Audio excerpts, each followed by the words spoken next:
So q and q gets cancelled. This value becomes root 2 to 1. So option B will be the correct answer. Disintegration per second, fashionably called DPS. I think better if you try to calculate this area using x-axis, now it will be difficult. So better you take the y-axis route. Hi students, this is Pratik Garg, your master teacher, and I'm here to present the solution of this paper. So let's see this question. In this, there's a body of mass 500 grams, which is moving along the x-axis, such that its velocity and displacement relation is given this. So we have to find the force acting on the body. Now it's a very easy question. Velocity is given as 10 root x. So for a body moving along a straight line, we can write acceleration as v dv by dx. Now very well from here you can see that dv by dx will be how much? 10. So this is x to the power half. So half will come down and this will become x to the power minus half. This is the value of dv by dx. Hence acceleration can be written as velocity into dv by dx.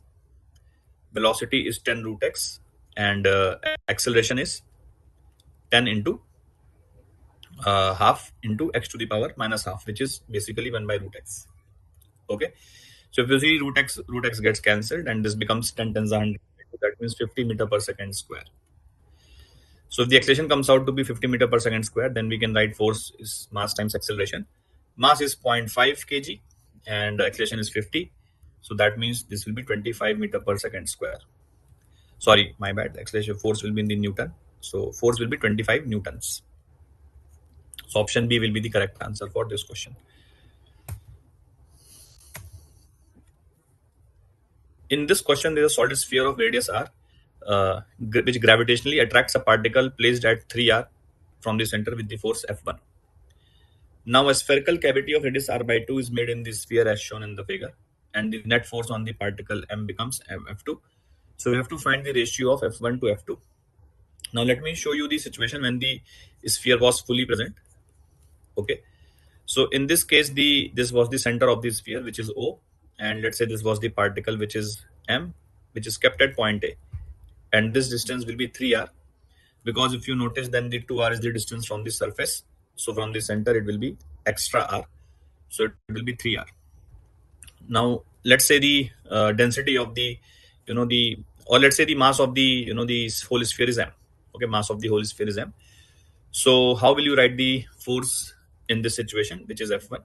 So F1 will be simply the gravitational field of the sphere at the location of A, which is gm by 3r square, that is 9r square. So gm by 3r whole square will be gm by 9r square. This is the gravitational field of the whole sphere multiplied by the mass m. So this becomes the force acting on the mass m, which is F1. Now in the situation shown in the diagram, if you notice, then we have taken out a sphere of radius r by 2. Okay, if you look, then we have removed the radius sphere of radius r by 2. So if I ask you, what is the mass of this sphere which has been removed? Okay, so you should notice that mass is proportional to volume. For the same density, mass is proportional to volume, because mass is nothing but density into volume. Correct?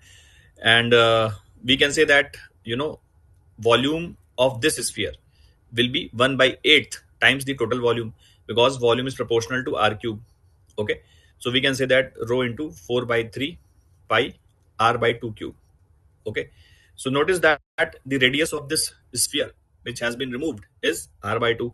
That means volume, since it is volume is proportional to cube of the radius, so we can say that the volume of this volume of this sphere which has been removed will be 1/8 the total volume of the whole sphere, which means the mass will also be 1/8, because as I said, mass will be proportional to volume. Hence we can say that if you say the mass of this sphere, let's call this as m1, the mass of this sphere that has been removed.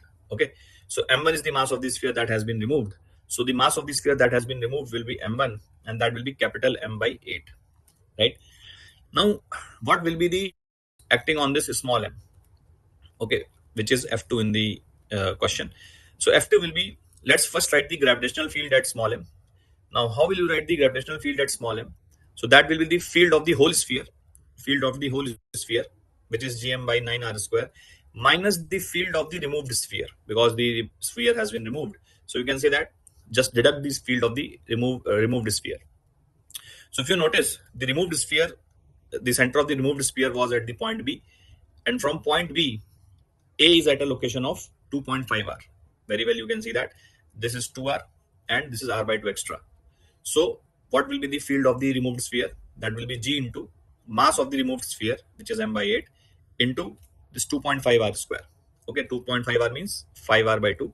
So 2 I am writing in the numerator, and you have to square it. You have to square it because 5 r by 2 square. This will be the field at the location of A, and you have to multiply this by small m to write the force.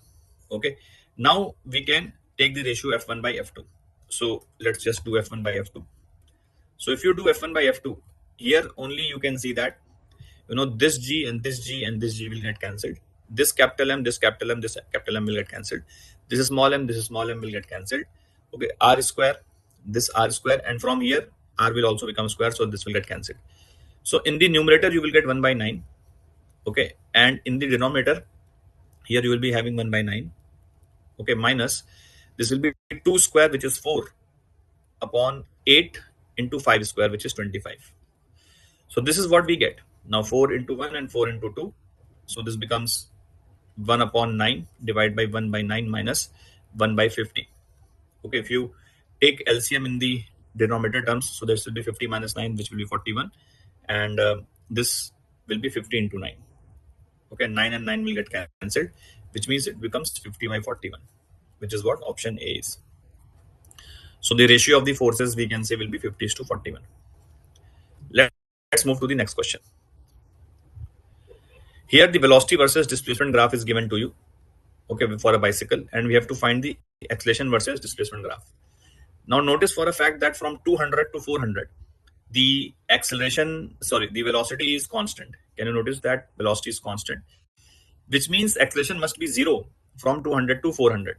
Okay, let us look at the options. If there is any graph which has non-zero value of acceleration between 200 to 400, then that cannot be the correct answer. So as you can see in option A, the acceleration is constant, but it is non-zero. They are saying acceleration is 10. But as I said, the velocity is constant. So acceleration must have been 0 in this period. So which means option A cannot be correct. Okay. Same goes for option B. If you look here also, they are saying the acceleration is non-zero. So it is also wrong. Okay. Here you can see that acceleration has been depicted to be 0. That means option C is still a possibility. Okay, and option D also says that acceleration is 0 between 200 to 400. So option D also is a possibility. Now let's look at the period between 0 to 200. That means this region. Now how we can find the acceleration versus displacement relation? Very easy. Acceleration is v dv by dx. Okay, v dv by dx. Now if you notice this relation, okay, velocity is a straight line between this. So using the concept of the straight lines, we can write velocity will follow this type of relation: y is equals to mx plus c. On the y-axis, velocity is present, and on the x-axis, position is present. So velocity is equals to mx plus c type of relation will be followed in the region between 0 to 200.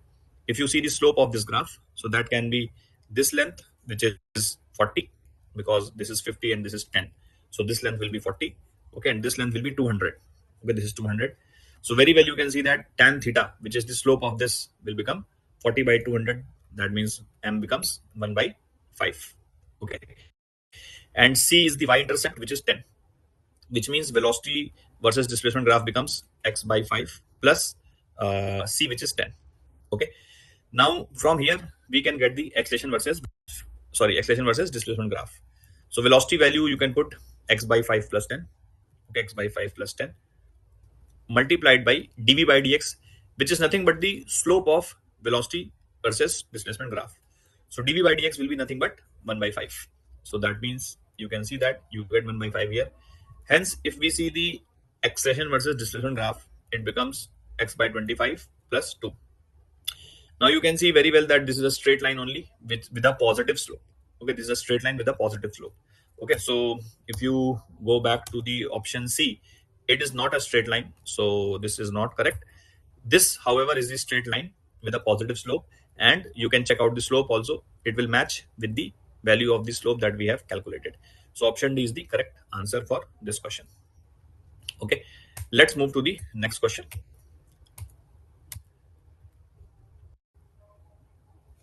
In this question, there's a block of 200 grams which moves with a uniform speed in a horizontal circular groove with vertical side wall of radius 20 centimeter. If the block takes 40 seconds to complete one round, the normal force exerted by the side wall of the groove. So basically here what is happening, this is a, assume that this is a circular track. Assume that this is a circular track.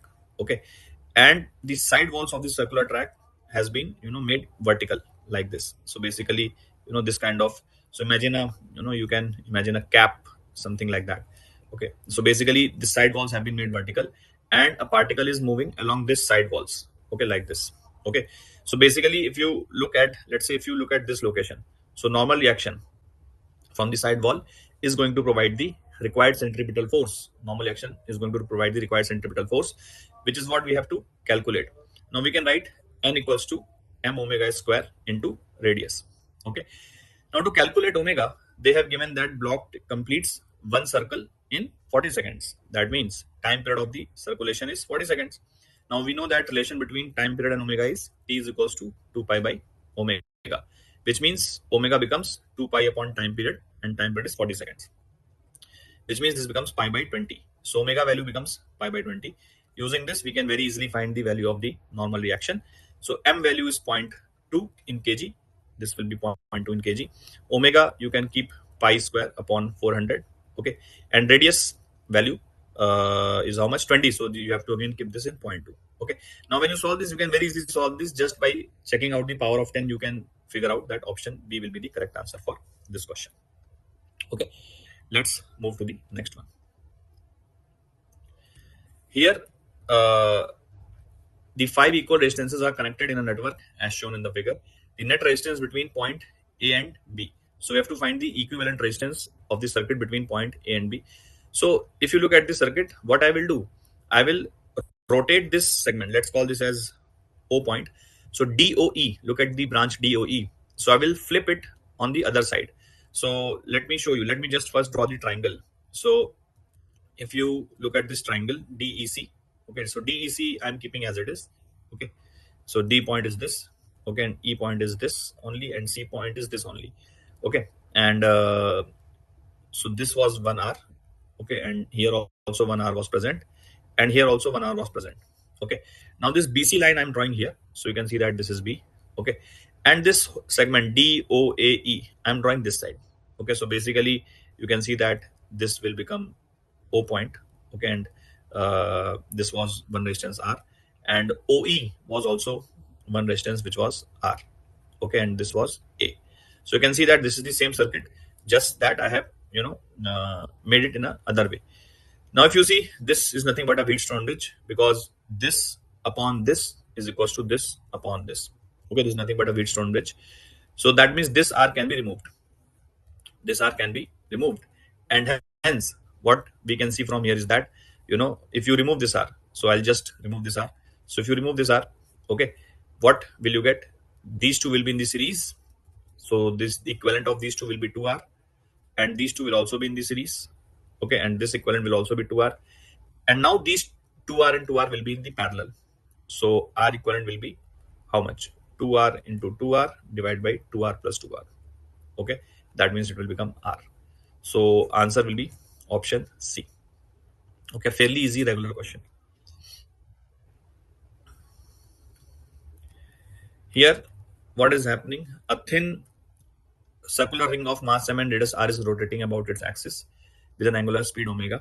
So suppose that this ring is rotating about the axis, okay, with angular speed omega. Okay, so now what we have done, we have attached two particles of mass m, diametrically opposite. So you have to find the angular speed. Now see, in this situation, we know that there is no external torque, so we can conserve the angular momentum. So what was the initial angular momentum of the ring? So moment of inertia about the axis was mr square into omega. We know that angular momentum is I into omega. Okay, so mr square will be the moment of inertia into omega. So this will be the initial angular momentum.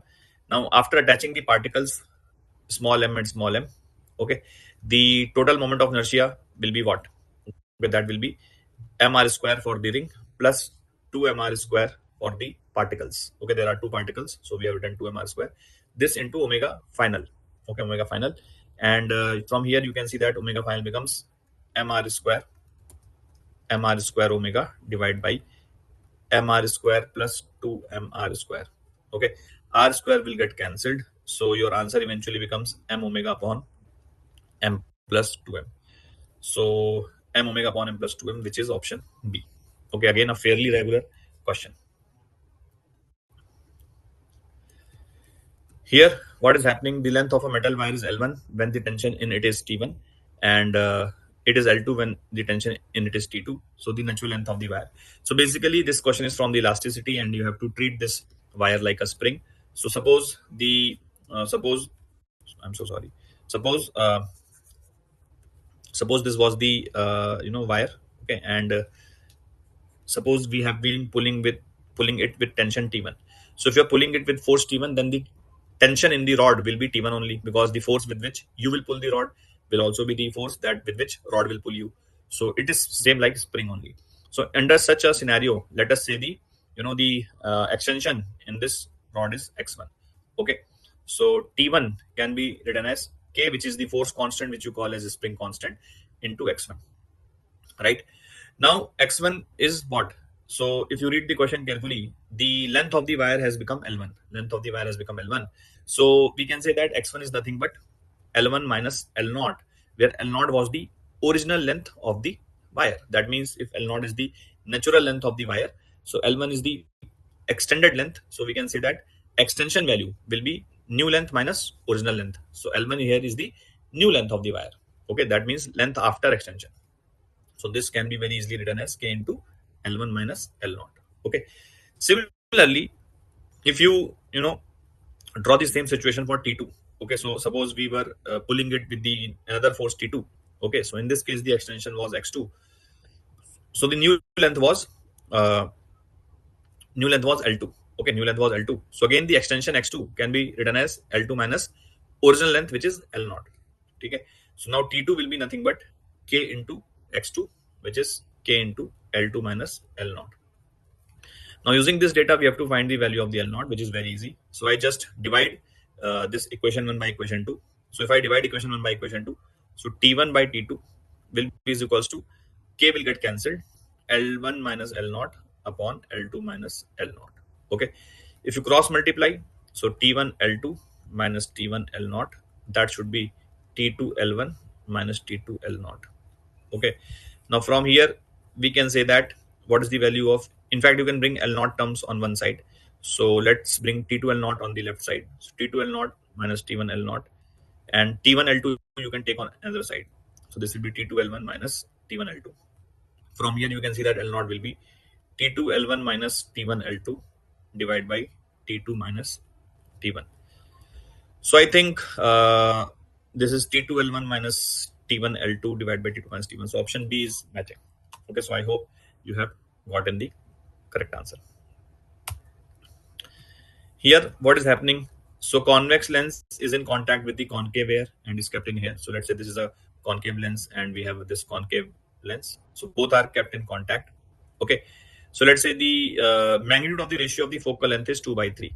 So let's say that if this focal length is f1 and this focal length is f2, so we know that f1 is positive for the convex lens and f2 is negative for the concave lens. Okay, so they have given the ratio of the magnitudes, remember, is 2 by 3.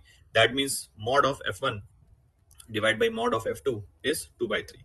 Now notice that f1 is positive, so mod will open as it is. But notice that f2 is negative value. So when you open a negative mod of a negative value, then it has to be multiplied by minus sign, because minus f2 will be a positive value. Okay, so this will be 2 by 3. Okay, the equivalent focal length of the combination is 1 by 30. So we know that for lenses in contact, the equivalent focal length will be simply 1 by f1 plus 1 by f2, and that is given as 1 by 30 equivalent focal length. So we have to find the value of f1 and f2. Now, very easy question. You can simply see that from here, f1 can be put as minus 2 f2 by 3. So here it becomes 1 by f1, okay, plus 1 by f2 will be how much? In fact, I have to put the value of f1.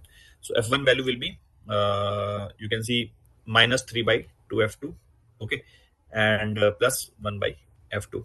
That will be 1 by 30.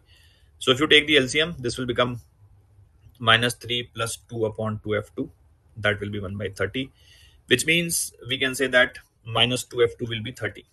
hence f2 becomes minus 15. So focal length of the concave lens is minus 15, and if you put this minus 15 here, so f1 will come out to be 10.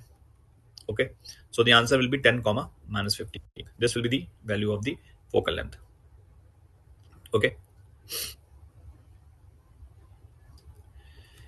which of the following represents a traveling wave? Now, in a traveling wave, the we know that the combination of x and time should come in a linear format. It cannot be in any other format. So, if you see this here, x and t are in linear format. That means x and t are coming in a linear format. So, this is definitely a traveling wave. In fact, you have always seen this type of a traveling wave, which is sinusoidal in nature. Here, if you see x is in a square and they are not coming in linear format, so this is wrong.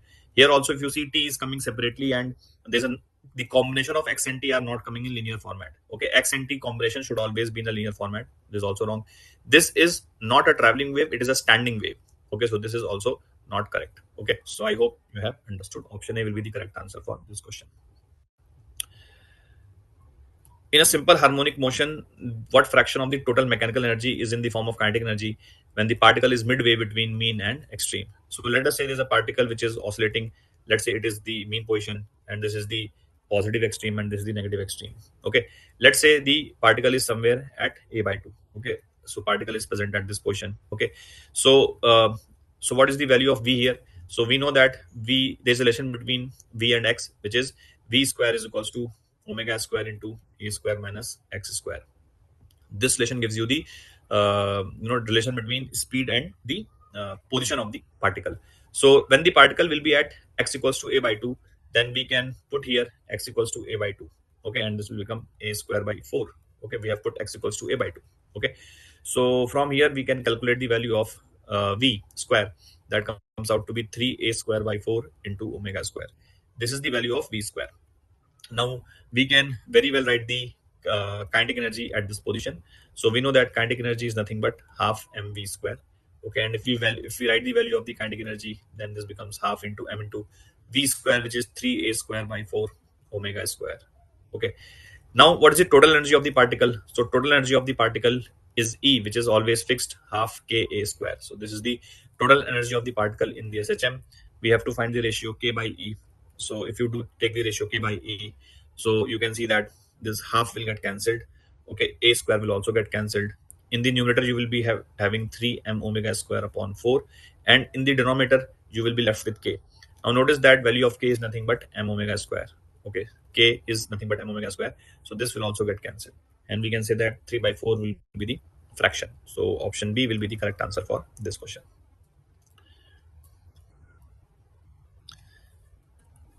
In this question, there's inclined plane which is making an angle of 30 degree with the horizontal. Okay, and there's a uniform electric field of 200 Newton per coulomb. There's a body of mass 1 kg and charge 5 millicoulomb is allowed to slide from rest, and the height is 1 meter. If the coefficient of friction is zero point 0.2, we have to find the time taken by the body. Okay, now if I draw a better diagram, slightly bigger diagram on this side. Okay, so you can notice that, see, the motion of the body is not going to happen along the normal direction. So one force here will be mg cos theta. Now QE force will act horizontally because of the electric field. QE force will act horizontally. So if I draw the components of this QE force, if you notice, so this component will be QE sin theta. Okay, and this component will be QE cos theta. So which I am showing you here. So the QE component will be here QE sin theta. Okay, let me draw this side. So this component of the electric field will be QE sin theta. Okay, and this component will be QE cos theta.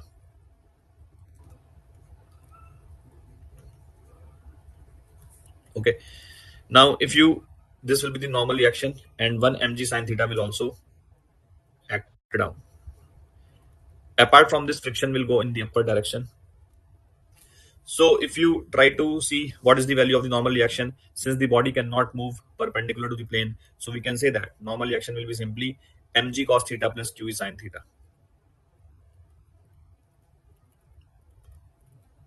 So if you put the values of m here, m is how much? M is 1 kg. Gravity we can take 9.8. Cos theta is cos 30, which is root 3 by 2. Charge is 5 millicoulomb, that means 0.005. This you have to multiply by 200. So you can very well see that QE value is nothing but 1. Okay, this Q into E will become 1 only, and into sine theta is half. Okay, so this becomes how much? 4.9 into 1.73 plus 1 into half, that means zero point 0.5.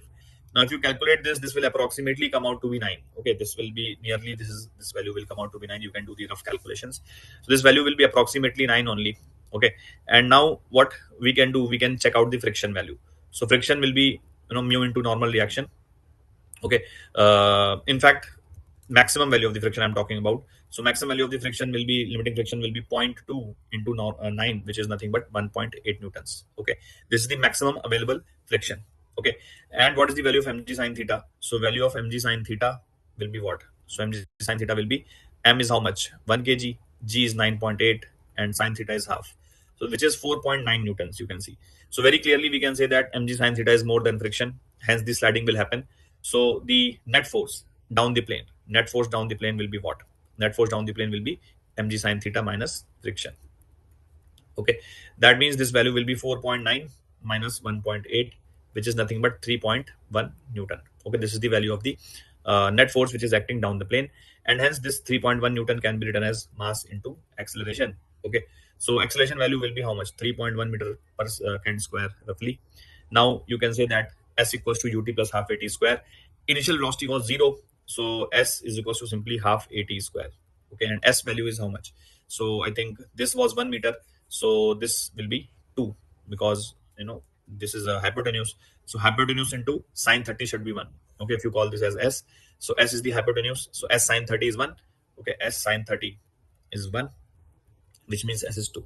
So here you can put 2, and here half into 3.1 into t square. So if you see, t square comes out to be 4 upon 3.1. Okay, so you can very well see that t will be more than 1 but less than 2, and only one option is like that. So option b needs to be the correct answer. Okay, so in here what is happening, for changing the capacitor of a given parallel plate, a dielectric material of dielectric constant K is used, which has the same area as the plates of the capacitor. The thickness of the slab is 3 by 4d, and d is the separation between the plates. So the new capacitance she has in terms of original capacitance. So basically, suppose this is the capacitor whose plate separation is d, and the plate area is A. So we can say that here the capacitance will be epsilon naught A by D, okay, which is C naught, where C naught is epsilon naught A by D. Now what you are doing, you are putting a dielectric of thickness 3D by 4. So this is the dielectric of thickness 3D by 4, and dielectric constant, how much? K. Okay, 3D by 4, and dielectric constant K. Okay, so what, so in such a situation what you can do, you can assume, there are two ways to do this question. Either you can assume two capacitors which are in series, and one capacitor will be of thickness 3d by 4 and dielectric constant K, and the other capacitor will be thickness d by 4, which is having vacuum as the spacing between them, and treat these two in series. Okay, so shortcut formula for such a situation is C equivalent will directly you can find using formula epsilon naught A upon thickness divided by dielectric. So thickness of this is 3d by 4, 3d by 4, and dielectric constant is K, plus thickness, this thickness is d by 4, and dielectric, you can assume this is a vacuum dielectric. Vacuum dielectric is having dielectric constant of 1. So this will also give you the correct answer. If you do the series combination, then also you will get the same expression. Okay, you can try that. This is a shortcut way of doing the same question. Now from here you can see that this 4 will go in the numerator. So this is 4 epsilon naught A upon D will come out. So this will be 3 by K plus 1. If you take the LCM here, so K will also go in the numerator. So 4 epsilon naught A into K upon D into 3 plus K. Epsilon naught A by D can be written as C naught. So 4K upon K plus 3 into C naught. So 4K upon K plus 3 into C naught. So that means option A should be the correct answer. Okay. Let us see this question now. So here, the de Broglie wavelength associated with an electron and a proton were calculated by exciting them through the same potential 100 volts. What should be nearly the ratio of the wavelengths? So you know that when a charge Q is excited through a potential difference delta V, then the kinetic energy that they acquire is Q delta V. We assume that they were started from rest. Okay. Now since the electron and the proton, they both have the same charge, magnitude of the charge is same at least. Okay, so we can say that kinetic energy acquired by them will be same because they both are excited through the same potential difference and they both have the same magnitude of the charge. So that means the kinetic energy acquired by them will be k only. So that means kinetic energy of the proton will be equals to kinetic energy of the electron. Okay, now we know that lambda, which is de Broglie wavelength, is given by h upon mv, and mv is the linear momentum. Okay, mv is the linear momentum. So this linear momentum can be written as twice into mass into kinetic energy. Okay, so here this lambda becomes under root of 2 mk, and if you take the ratio of the the electron and the proton, so lambda of the electron to lambda of the proton will be simply in the inverse ratio of the masses, because h and k is same for both of them. So h and k is same for both of them, so lambda will be simply in the inverse ratio of the mass. Hence we can say that this value will come out to be inverse ratio of mass to mass of the electron. Of course root is also present. Okay, now mass of the proton to mass of the electron ratio is given as 1830. Okay, so if you take the root of this, you can see that it will be nearly 43. This value will be near to 43. So option A should be the correct answer for this question. When the frequency of an AC source in a series LCR circuit increases from a small value, then the current in the circuit first increases, attains a maximum value, and then decreases. Of course, this statement is correct, because if you can recall, if you draw I versus omega graph, okay, so when omega will be starting from a small value, then initially the current will increase. At the moment omega will be equals to omega resonance, then the current will be maximum, and then as the omega goes past omega resonance, then current will again start decreasing. So when you increase the value of omega, initially current increases, it becomes maximum when omega becomes equals to omega resonance, and then current starts decreasing when omega goes beyond omega resonance. So statement 1 is correct. Statement 2 is saying that in a series LCR circuit, the value of the power factor at resonance is 1. This is also correct. We know that at resonance the power factor is 1. That means both these statements are correct. So option A is the correct answer. If the source of light in a YDSC experiment is changed from red to violet, then what will happen? See, basic difference between red and violet color is the wavelength. So lambda of red is more than lambda of violet. Okay. Now so basically what you are doing, you are decreasing the wavelength. Okay, because you are going from red to violet. So you are decreasing the wavelength. Fringes will become brighter? No, because intensity will not change. Intensity of minima will increase? No, because intensity will not be affected. Central bright fringe will becoming dark? Again, no, because again, as I said, central bright fringe will again remain white only.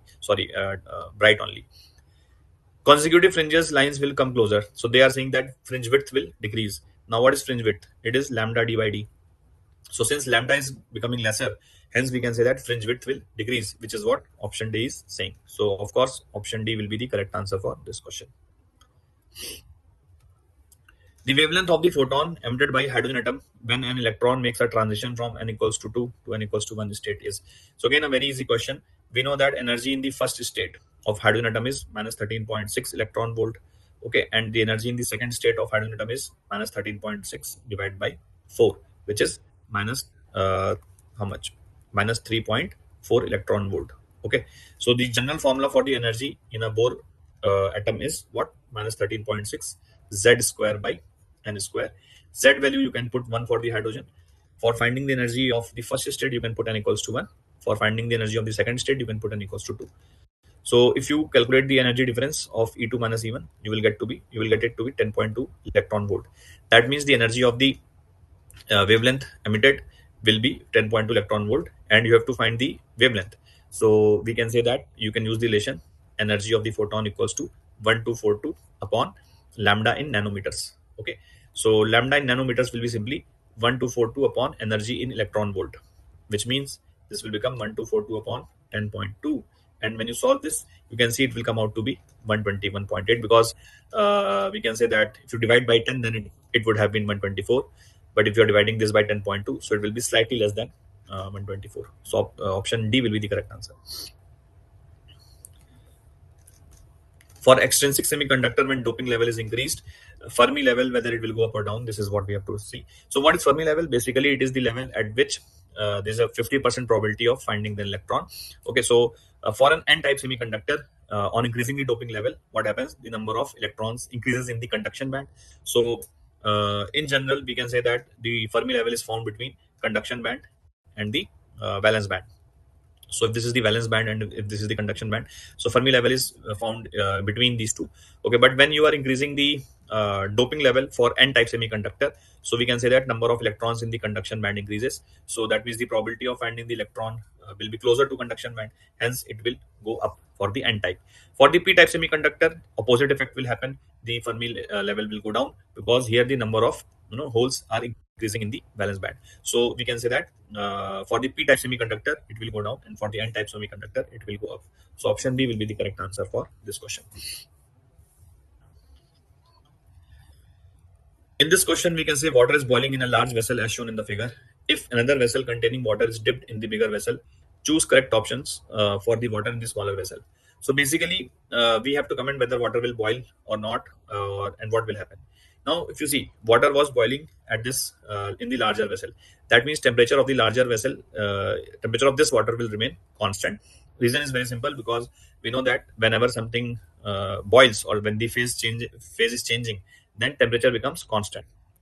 So we can say that temperature of this water will be constant. Okay, now if this water was, let's say, at 80 degrees Celsius, okay, so because of heat transfer from the outside water to the inside water, this temperature of 80 will start rising, and it will become 81, 82, 83. Okay, but see, it can never reach 100. The inside water can never reach 100, because for heat to get heat transfer to happen, the temperature difference should always be there.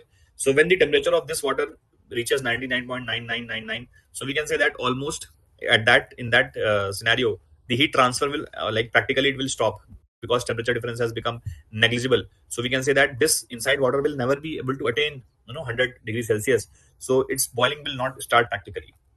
So we can say that the water inside this will never boil. Okay, now here what is happening, the current of 10 ampere exists in a wire of cross sectional area 5 millimeter square, with the drift velocity of this number of free electrons in each cubic meter of the wire is. So again, a very simple question. We know that I is equals to ne drift velocity into area of cross section. Okay, in any wire, wherever the current is current I is flowing. Okay, current I is flowing, so this formula can be used. So now current here is given as 10. N is the number of free charge carriers per unit volume, which is what we have to calculate here. Okay, E is the magnitude of the charge on the electron, so that is 1.6 into 10 to the power minus 19.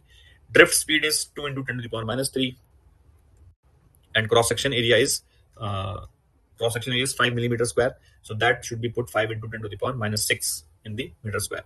When you calculate this, very easy calculation you can do. So option B you will get as the correct answer. The neutron and an alpha particle having equal kinetic energy enter perpendicular to magnetic field. The radius of their respective radii is circular path. So we have to find the radius of neutron to radius of alpha particle. So now see, what is a neutron? So neutron is 1H2. That means it is heavy isotope of hydrogen, okay, which is called as deuterium. And what is alpha particle? It is helium nucleus. Okay. So if you compare the mass of both, so if I say mass is here m, so it will be 2m, because here mass is 2 and here it is 4. So basically mass is m and 2m. So ratio is 1:2. Charge wise also the ratio you can see is 1:2. Here you have got 1 and here you've got 2. So here if you say charge is q, then here it should be 2q. Right. Now what is the radius formula? So radius formula is mv by qb. Okay, mv by qb. Now see, they are saying that they have got equal kinetic energy. Okay, so this mv can be written as linear momentum. Okay, and p can be written as under root of 2 into mass into kinetic energy. Okay, divided by qb. Okay, that means now if you see, kinetic energy is same for both of them. They have said that kinetic energy is same for both of them. Okay, magnetic field is also same for both of them, because both of them are entering the same magnetic field. So basically the radius will be proportional to root of mass upon charge. Okay, root of mass upon charge, the proportionality of radius will be that. Hence the radius of neutron to radius of alpha particle will be root of mass of neutron upon root of mass of alpha particle into charge of alpha particle divided by charge of neutron. Correct. Now we can just put the values. So md by m alpha, md value is m only. Alpha mass of alpha is 2m. Charge on alpha particle is 2q, and charge on neutron is q. So q and q gets cancelled. This value becomes root 2 is to 1. So option B will be the correct answer for this question. Okay. A monatomic gas of molar mass 4 grams is kept in an insulated container. Container is moving at 30 meter per second. If container is suddenly stopped, then the change in the temperature of the gas is. So basically, here if you have a container, okay, let's say there are n moles of the monatomic gas, okay, and container is moving at speed 30 meter per second.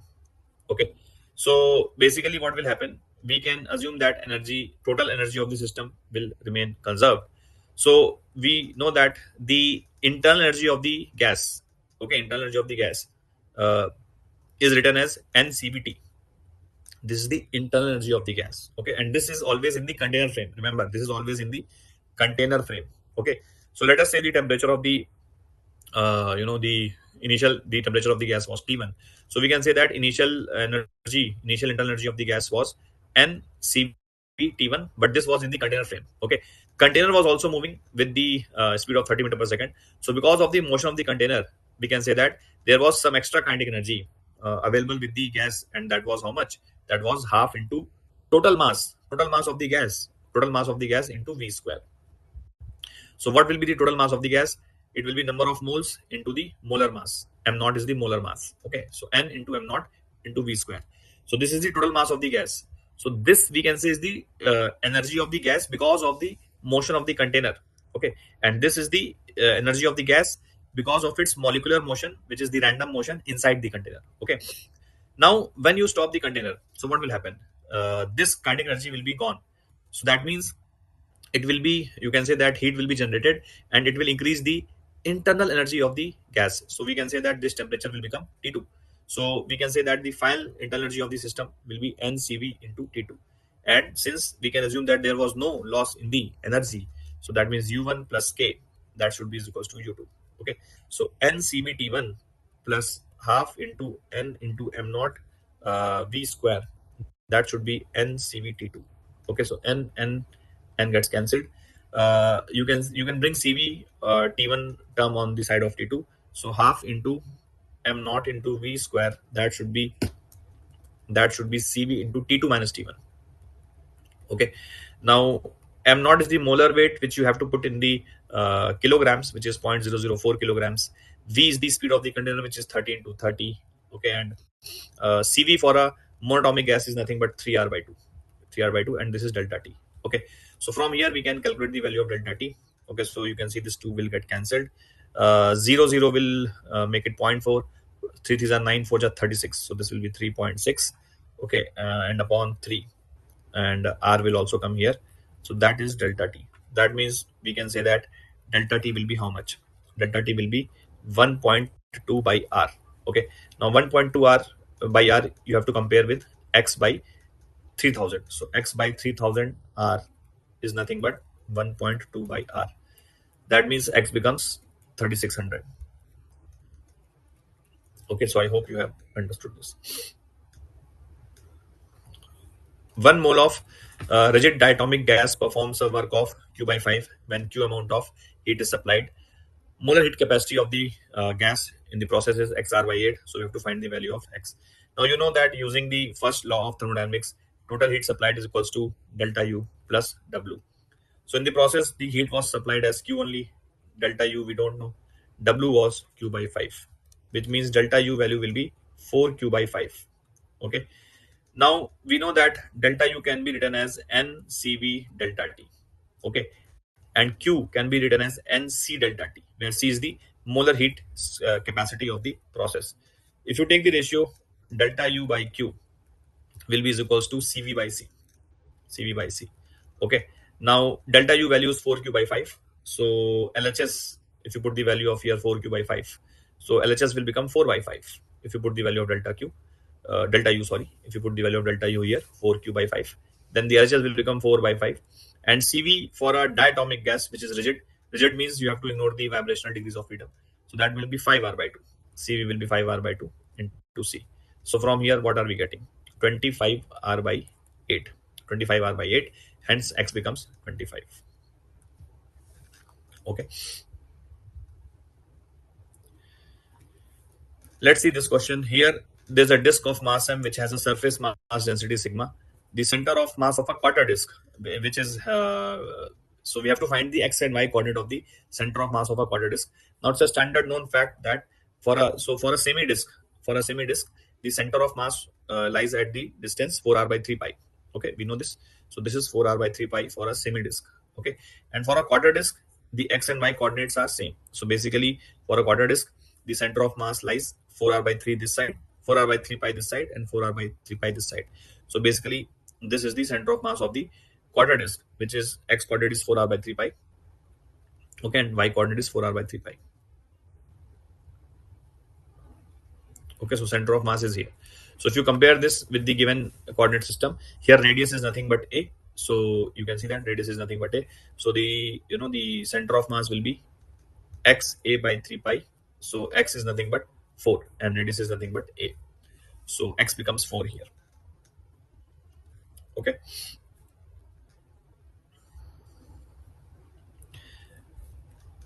A ball of mass 4 kg moving with velocity 10 meter per second collides with a spring of length 8 and force constant 100. The length of the compressed spring at a maximum compression is, so basically we can say that there is a spring, okay, and its force constant is 100. Okay, and there's a ball which is of mass 4 kg and this is moving at 10 meter per second. So this initial length was 8 meters. That means the natural length of the spring is 8 meters. Okay, so when the ball will compress the spring, and at the moment of maximum compression, the let's say the ball reaches till this point. Okay, so we can say that this is the compression in the spring, which is x. Okay, and we can say that the kinetic energy of the ball will become the potential energy of the spring. So half into 4 into 10 square, which is the kinetic energy of the ball, will be equals to potential energy of the spring. So half into k is how much? 100 into x square. So half and half will get cancelled. 110 square will get cancelled. So x becomes 2 meters. That means the compression in the spring comes out to be 2 meters, which means the length of the remaining spring, or we can say length of the compressed spring, which is what has been asked, will be 8 minus 2, which is 6 meters. This is the value they are asking. So this will be 6. Okay.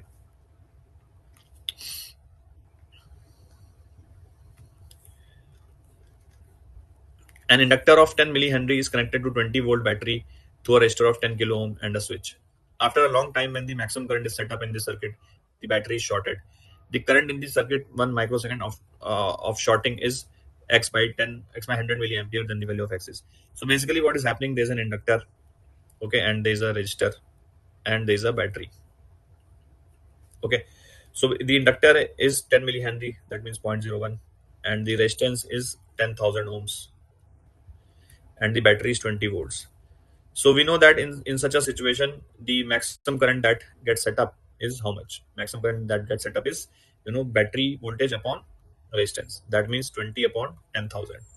20 upon 10,000. So this will be the amperes. If you calculate in the milliampere, so this will be 2 milliampere. Okay. So this is the maximum current. Now what you have done, you have removed the battery. That is, you have shorted the battery. So we can say that now at t equals to 0, the current will be this 2 milliampere only, because inductor will not allow current to change immediately. So at t equals to 0, we can say that the shorting was done. So we can say that at t equals to 0, the current was 1 milliampere only. Sorry, 2 milliampere, my bad. 2 milliampere only. Okay, so the current will be 2 milliampere, which will be the initial value of the current. Okay, 2 milliampere. Okay, now because of the decaying LR circuit, the current will start decreasing. So whose function we know is I equals to I max, okay, into e to the power minus t by tau. Okay, and tau is L by R. Okay, so tau value is L by R. So L is how much? 0.01, and R is this 1,000, 10,000. Okay, that means this becomes 10 to the power minus 6. So we have to find the current at 1 microsecond. Okay, 1 microsecond. So we can find the current. I max value is 2 milliampere. Okay, so this I max is in milliampere only. Okay, e to the power minus t. T is how much? T is 1 microsecond. That means 10 to the power minus 6 upon tau. Tau you also notice is 10 to the power minus 6. Okay, tau is also 10 to the power minus 6. So this will get cancelled, and this will be 2 milliampere into e to the power minus 1. That means this will be 2 milliampere upon E. Okay, now E to the power minus 1 is 0.37. That means 2 into 0.37, which is 0.74 milliampere. Okay, so that means X becomes 74. Okay, so I hope students you have understood. That's it. Thank you so much. Hi everyone, welcome to the solution of chemistry section of this paper. Let's get started with the first question. The major product of the following reaction is. So in this case, we are reacting this molecule with alcoholic KOH at high temperature, which is basically sets of elimination here. So this bromine will leave and we will get a conjugated alkene, which will be more stable. That rules out option C and D as the correct answer. Now, in this case also, if one double bond is introduced here, the another double bond would like to be here to participate in conjugation and hence attain greater stability.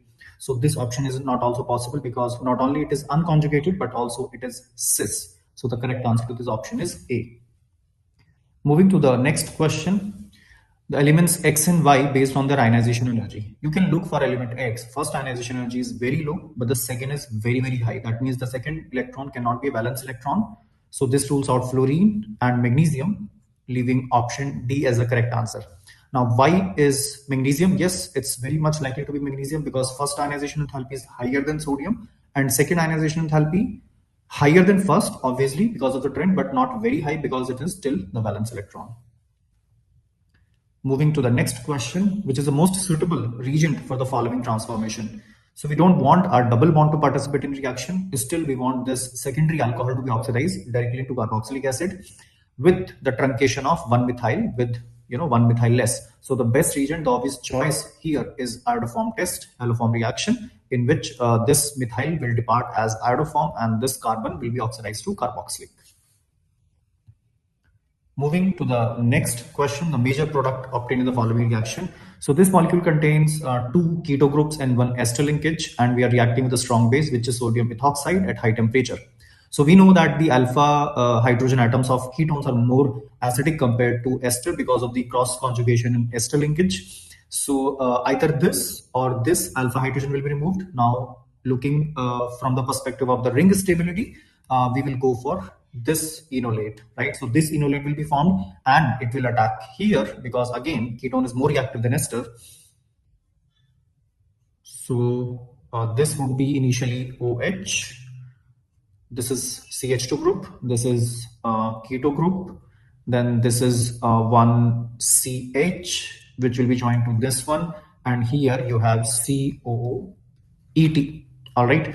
So when heating is done, there is dehydration and there's a double bond at alpha beta position. So this OH and this H leaves and we get a double bond here. Okay, so 6-membered ring not possible, double bond here not possible, 6-membered ring not possible. So the correct answer would be this one, double bond at alpha beta position. So option D is the correct answer. Moving to the next question, maleic anhydride can be prepared by heating. Obvious answer here is cis butene dioic acid. Basically, we are talking about this one because of the optimum distance between these two carboxylic group. They, upon heating, can undergo dehydration and we can get maleic anhydride. So the correct answer is heating cis butene dioic acid. Moving to the next question, again a question based on aldol condensation. The two equivalents of cyclopentanone, we are reacting here, right? So let's form enolate at the alpha carbon of one and attack it to the keto carbon of the other one. So, right. So this is O minus. This is the species that is formed in the beginning. All right. So first aldol addition product, that will be this one.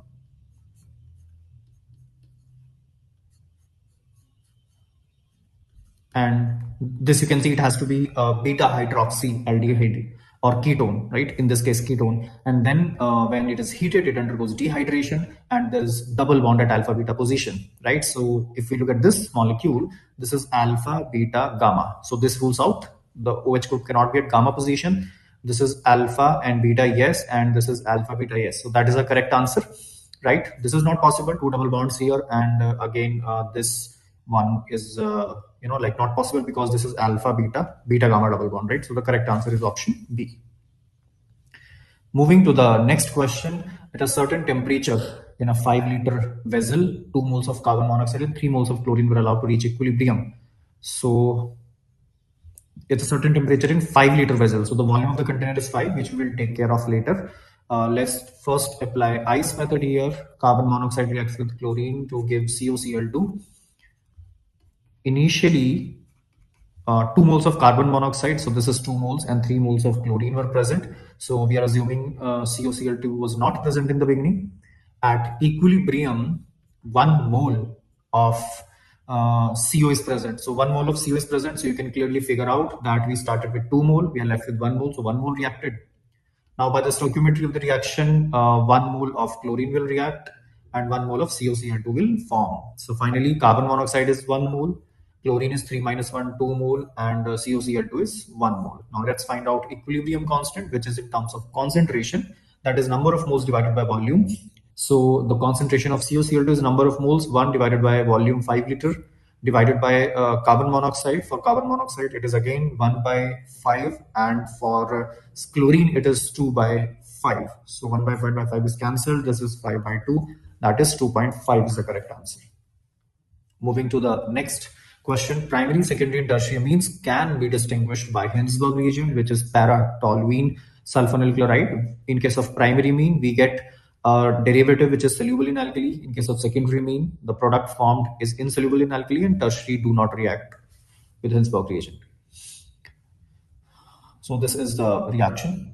Moving to the next question, which is very simple, the reactions of glucose, which helped in establishing the structure of glucose. So on prolonged heating with HI, which is a reducing agent, glucose is reduced to N-hexane. In fact, this reaction established that the 6 carbon atoms in glucose are present in a straight chain. There's no branching. Moving to the next question, 2-methylbutane. So this is this. On oxidation with KMnO4 gives 2-methylbutane to all. Yes. If we react an alkane which has a tertiary carbon, that is a tertiary hydrogen, with Bayer's reagent alkaline KMnO4, the tertiary carbon which is most prone to oxidation on a reaction with KMnO4, it is oxidized to alcohol. So yes, this statement is correct. We are getting here 2-methylbutane to all. N-alkanes can be easily oxidized? No, N-alkanes cannot be easily oxidized with two corresponding alcohols with KMnO4. So statement 1 is correct, but statement 2 is incorrect. So option D is the correct answer. Moving to the next one, which of the following processes does entropy decrease? A very simple question indeed. If you are freezing water, the phase is changing from liquid to solid. Solid definitely has less disorder.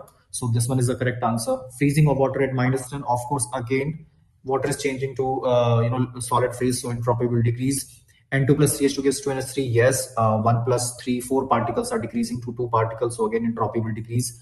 Adsorption is the localization of molecules of carbon monoxide on lead surface. So again, their disorder is decreasing, right? So again, entropy will decrease. In case of NaCl, Na plus and Cl minus are formed, they are sailing apart from each other. So entropy is increasing. So option E occurs with increase in entropy. The remaining 4 occur with decrease of entropy. So option A, B, C, D is the correct answer. Moving to the next question, the incorrect statement is cupric salts give red colored borax bead test reducing film. That is correct. You can check out these colors. They are given in NCERT also in lab manual. Cupric and nickel ion give black precipitate with H2S. No, cupric ion precipitates in acidic medium with H2S, but nickel does not. So this is the incorrect answer, incorrect option, and hence the correct answer. Ferric ion gives blood red coloration with potassium thiocyanate. Yes, and cupric ion gives chocolate colored precipitate with potassium ferrocyanate solution. That is also correct. Moving to the next question, there is a reaction which occurs in these 3 steps. This is the slow step, so we will take it as the rate determining step. Let's write the rate law. The rate law is some rate constant, the concentration of hydrogen, and the concentration of bromine radical. All right. So if you are reacting H2 and Br2 to form HBr, in the rate law of the reaction, we can have H2Br2 and HBr. We cannot have a bromine radical because this is an intermediate, so we need to eliminate it using the equilibrium step. From first step, let's write the equilibrium constant Kc, which is the concentration of bromine radical square divided by the concentration of bromine molecule. So if you substitute for this bromine radical, you will get that K H2 and bromine radical would be Kc bromine molecule concentration all raised to the power half. Let's merge these two, make a complete rate constant, which is called the overall rate constant of the reaction.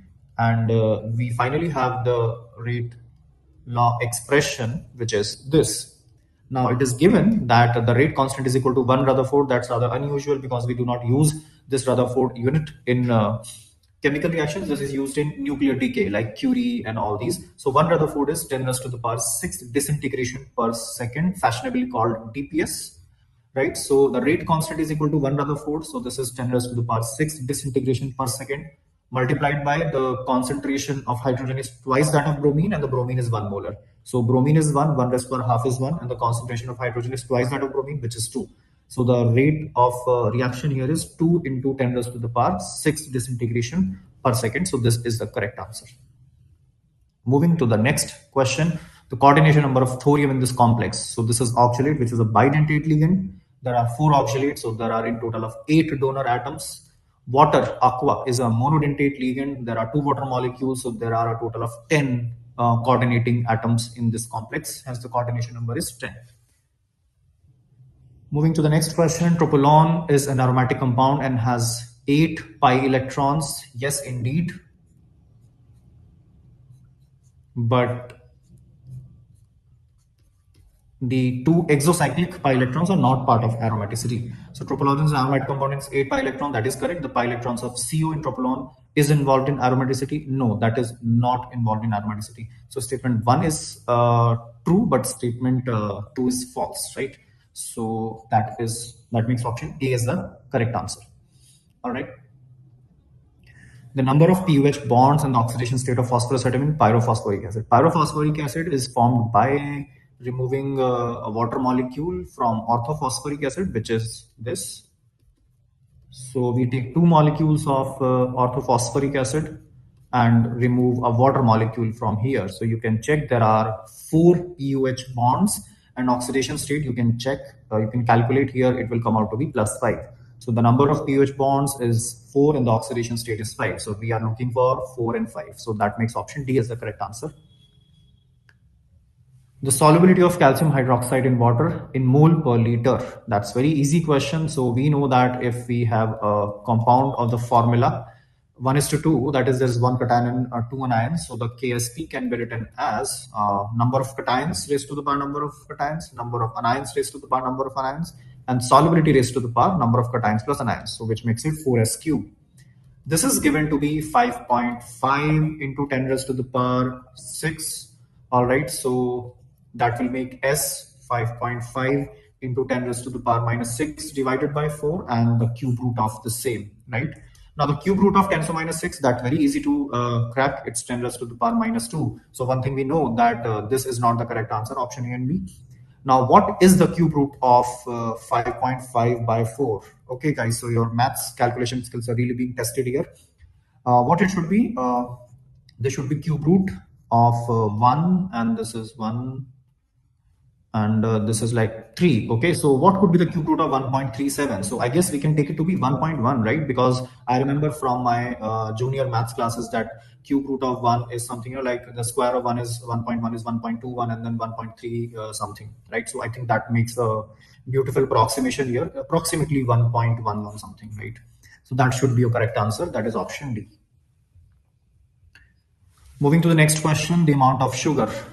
The molar mass of sugar is 342 gram per mole. You can calculate that. Is required to prepare 2 liter of its 0.1 molar aqueous solution. So that's a very simple question. Number of moles is molarity into volume. So we need 0.2 mole here, and number of moles is mass upon molar mass. So the mass of sucrose that we need is 0.2 multiplied by molar mass is 342. So the correct answer would be here is 68.4 gram. Moving to the next question. Elevation in boiling point for 1 molar solution of glucose is 2 Kelvin, and the depression in freezing point is also 2 Kelvin. All right, so basically the elevation in boiling point and depression in freezing point both are same. Now we know that delta TB and delta TF, they both are the constant multiplied by molality, right? So we can write that KB M1 must be equal to KF M2, where M1 and M2 are molarities of the respective solutions. Right, so when we are measuring the elevation in boiling point, then the solution is 1 molar. And when we are measuring the depression in freezing point, then the solution is 2 molal. So it's super easy question. So Kb is just twice of Kf. So the correct answer is option D. All right. Moving to the next question. During the reaction of permanganate with thiosulfate, the change in oxidation of manganese occurs by a value of 3. So when permanganate MnO4 minus from +7 oxidation state, if it gains 3 electron, it reaches a state of +4, which is found in the form of MnO2, and this reaction happens in neutral or slightly alkaline medium. So the correct answer should be aqueous neutral, right? Definitely not acidic. Moving to the next question, the sum of lone pairs present on the central atom of the interhalogen compounds IF5 and IF7. So central atom is iodine. It is having 7 valence electrons. 5 are shared with fluorine. 2 electrons are left, which makes 1 lone pair on IF5 on iodine. In IF7, all the 7 valence electrons are distributed with fluorine, leaving behind no unshared electrons. That is 0 lone pairs. So the correct answer is 1. The molar conductivities at infinite dilution of barium chloride, sulfuric acid, and hydrochloric acid are given, and you have to find out the molar conductivity at infinite dilution for barium sulfate. So that's again a very simple calculation. So if I want to find out the molar conductance of barium sulfate, I need 1 barium and 1 sulfate. Okay, 1 barium conductance contribution I will get from barium chloride. So let's not be very formal here. Just put the values, which is 280. And we need 1 sulfate. That contribution we will get from sulfuric acid, right, which will be 860. But when you will take like barium chloride and sulfuric acid, you will also have taken 2 chlorine and 2 hydrogen. So you need to subtract that, the twice the conductance of HCl. The conductance of HCl is given to be 426. So that makes for a very simple calculation, 280 plus 860 minus 852. So the correct answer would be 288. In the same units, Siemens centimeter square mole inverse. Moving to the next question, for a metal ion, the calculated magnetic moment is 4.9 bm. The metal ion has 4 unpaired electrons. This is very simple shortcut, guys. You know that the spin on the magnetic moment by formula it is given by this, n into n plus 2 Bohr electron, where n is the number of unpaired electrons. If you have 1 unpaired electron, that makes it √3 and hence 1.73 bm. Okay, as the value of n increases, the number reaches the the next integer. So it's like if you have 2 unpaired electrons, the value approximately 2.8 bm. If you have 4 unpaired electrons, the value of magnetic moment is approximately 4.9 bm, and like that. Okay, so it's very simple shortcut, it always works. So 4 unpaired electrons will be there. Moving to the next question, the sum of anti-bonding pi electrons, that's pi star electrons in O2. So we know this is a very famous case. O2 contains pi star 2px and pi star 2py if you are taking Z to be the internuclear axis. So 1 electron here and 1 electron here. So O2 has 2 electrons in pi star orbitals. O2 minus means 1 electron more. This is the HOMO of the molecule, highest occupied molecular orbital, so it will have 3. And O2 minus will still have gained 1 more electron, so it will be 4, right? So this is 9 electrons. So that is A, right? This is A is equal to 9. And B is the sum of bond orders of these, right? So what is the value of A plus 2B? So let's see what is the value of B. The bond order in O2 is 2. We know there's a double bond in this. Now, if you add 1 electron, bond order decreases by half, so which is 1.5. And again, if you add 1 electron, again, bond order decreases by half, which means it's 1. So this is 4.5. So twice of B is 9, and 9 plus 9 is 18. So the correct answer is to this question is 18. Moving to the last question of this paper, the wavelength of electrons accelerated from rest through a potential difference of 40 kilovolt is x into 10 to minus 12 meter. What is the value of x given these values? Now, if you do this question, the calculation from scratch, it will become a scary calculation, right? Because we know that according to de Broglie, the formula is h by p. And if you make necessary adjustment, then this formula comes out to be h divided by under root 2m.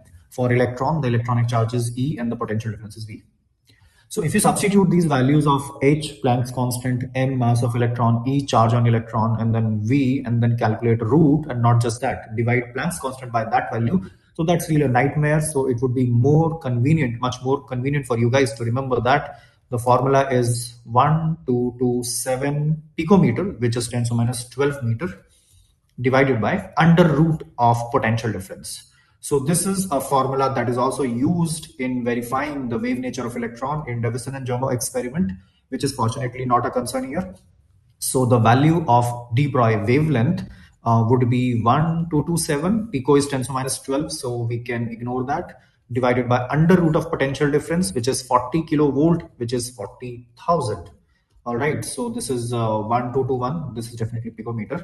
So our answer x would be 1227 divided by under root of 40,000, which is 200. So if I take into account the two zeros, this leaves me with 12.27 by 2, which is definitely approximately 6. So the correct answer in the nearest integer is 6. So yes, that's all in this solution. Thank you for watching. Have a nice day. So hello everyone, welcome to JMMT-16 video solutions. So I'll be going through each solution in detail and explaining everything properly. Okay, beta? So let's get started. So the first question that holds up is this particular question. It says, sir, for the differentiable function f such that it is going from r minus 0 to r, let this is the functional equation it satisfies. The moment I see 3 times fx and 3 times f of 1 by x, I can understand, sir, I think the first job is, okay, and then if I read it further, I see f of 3 plus f dash 1 by 4 is what they're asking. Means, so I have to find out fx. If I find out fx, very simple, f of 3, and then I'll take derivative f dash x, then I'll again put x equal to 1 by 4, I'll get f dash 1 by 4. So first job is to find out fx, for which I hope you know that, so we'll substitute x with 1 by x so that this equation happens to be, so initially it was 3 f of x plus twice f of 1 by x, correct, equal to 1 by x minus 10. So now by substitution, beta, what will happen is this will happen to be 3 f of 1 by x plus 2 f of x, that will be equal to x minus 10. We want f of x, means we have to eliminate f of 1 by x. So by seeing the coefficient of this 2 and this 3 here, I'll multiply this with 3, entire equation, and this with 2, correct? If we do that, please check. So 3 times 3 fx will be what? 9 fx. 3 times 2 f of 1 by x will be 6 f of 1 by x. And twice of 2 into 3 times f of 1 by x will be 6 f of 1 by x. So if you cancel, I mean, if you subtract, these two will get cancelled, right? 3 3s are 9, 2 2s are 4. I think 5 times f of x you will get after subtracting this equation 1 from 2. Clear? If we do that, beta, what happens? 3 times, so 3 by x minus 30, correct? Minus 2x minus minus plus 20. So finally, we get 3 by x minus 2x minus 10 is equal to 5 times fx. So if you want, you can bring this 5 down here. So the moment you get this, beta, let's find out f of 3, sir. Why not? So f of 3 will be 3 by 3, 1, correct? Minus 2 into 3, that is 6, minus 10 by 5. How much is coming? I think it is 1 minus 16 is minus 15 by 5 is minus 3, beta. Correct? Yes. So let's go to the next one. So once we get fx as this, beta, is very simple. Can we find out f dash x? Very easy. 3 by 5, right? So I think 3 by 5 is a constant. 1 by x is minus 1 upon x square. Minus of 2 by 5 into x, 2 by 5 into the derivative of x will be 1. So that is your f dash x. So f dash 1 by 4 will be how much? So 3 by 5, correct? Minus of, like, minus is here now. 1 by 4 whole square, that is 4 square, that is 16, correct? Minus of 2 by 5. So I think you got some minus of 16, so is a 48 by 5 minus 2 by 5 is coming out to be minus 50 upon 5, that is minus of 10. Now they are saying please add these two values. So f of 3 came out to be minus 3, f dash 1 by 4 came out to be minus 10, so minus 3 minus 10. Then they're asking to take modulus, I mean magnitude. So answer should be, sir, B for Buffalo, sir.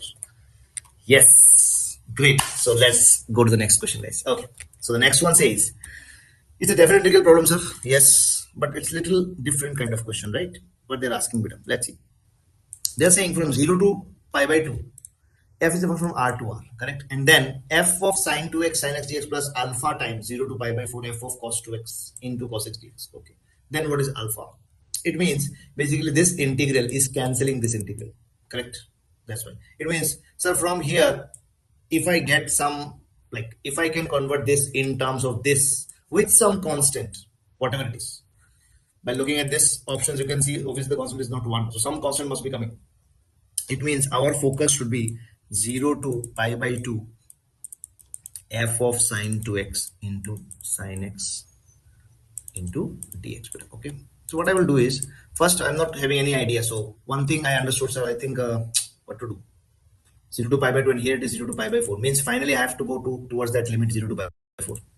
So one idea could be, okay, first let me apply King's. Why, sir? Why you're applying King's? Because, sir, here it is cos x, sir, and here it is sin x. If I apply King's, first thing is this part will become, because finally I need to make the limits also same, beta, from 0 to pi by 4, and at the same time I have to cancel both of them. Means the entire part should become same, correct? So slowly I was thinking from 0 to pi by 2, if I apply King's, I'll have f of sine of twice of pi by 2 minus x, which will eventually become sine of 2x, but no issues, this will become cos x.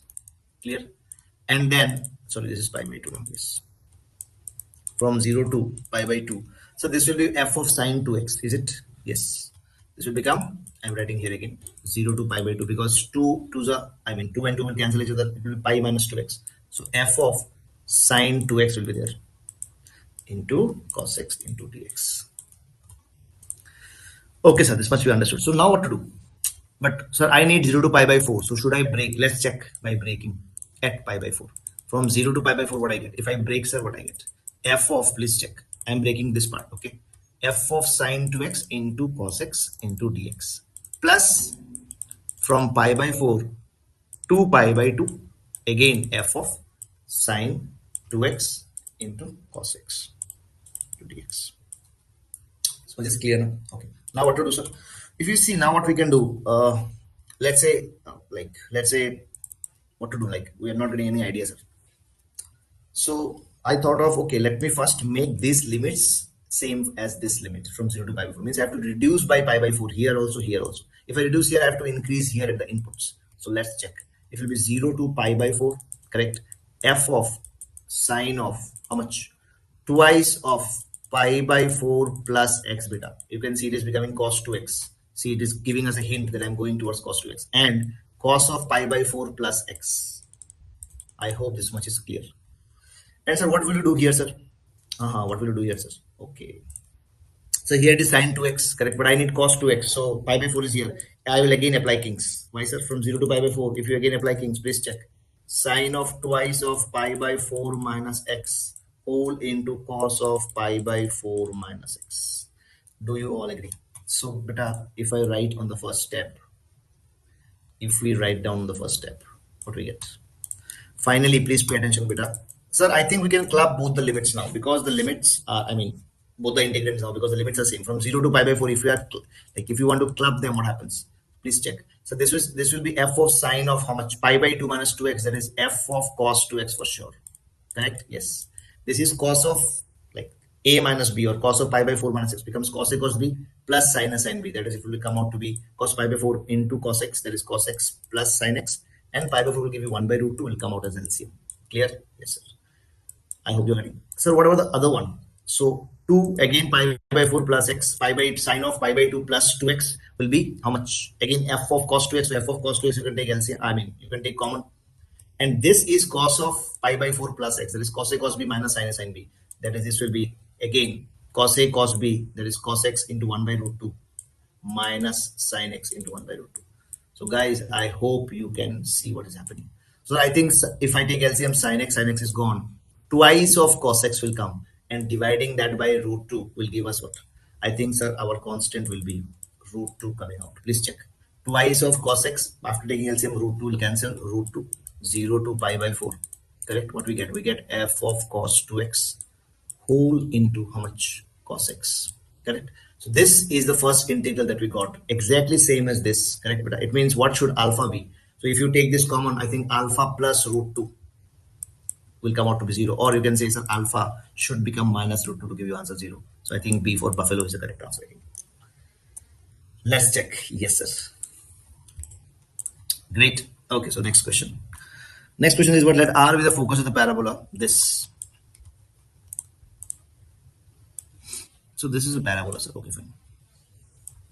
So we have a focus here that says, okay, focus, let's find out. So y square is equal to 20x. So 4 into 5 into x. So focus is 5, 0. Let's say this point is 5, 0. Okay, beta. And there is a line which intersects. They are saying a line which intersects this parabola at 2 points. Okay. Okay, sir. So these points are called as P and Q. Okay, sir. Fine.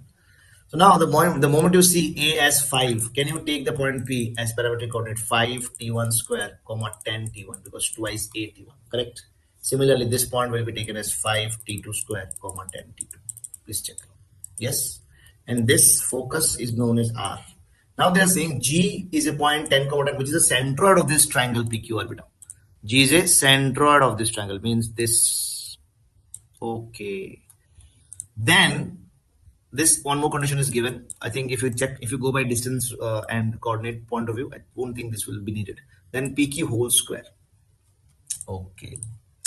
So now, sir, let's use the centroid formula, right? So, sir, x coordinate of centroid dot g will be what? You can see 5t1 square plus 5t2 square plus 5 divided by 3.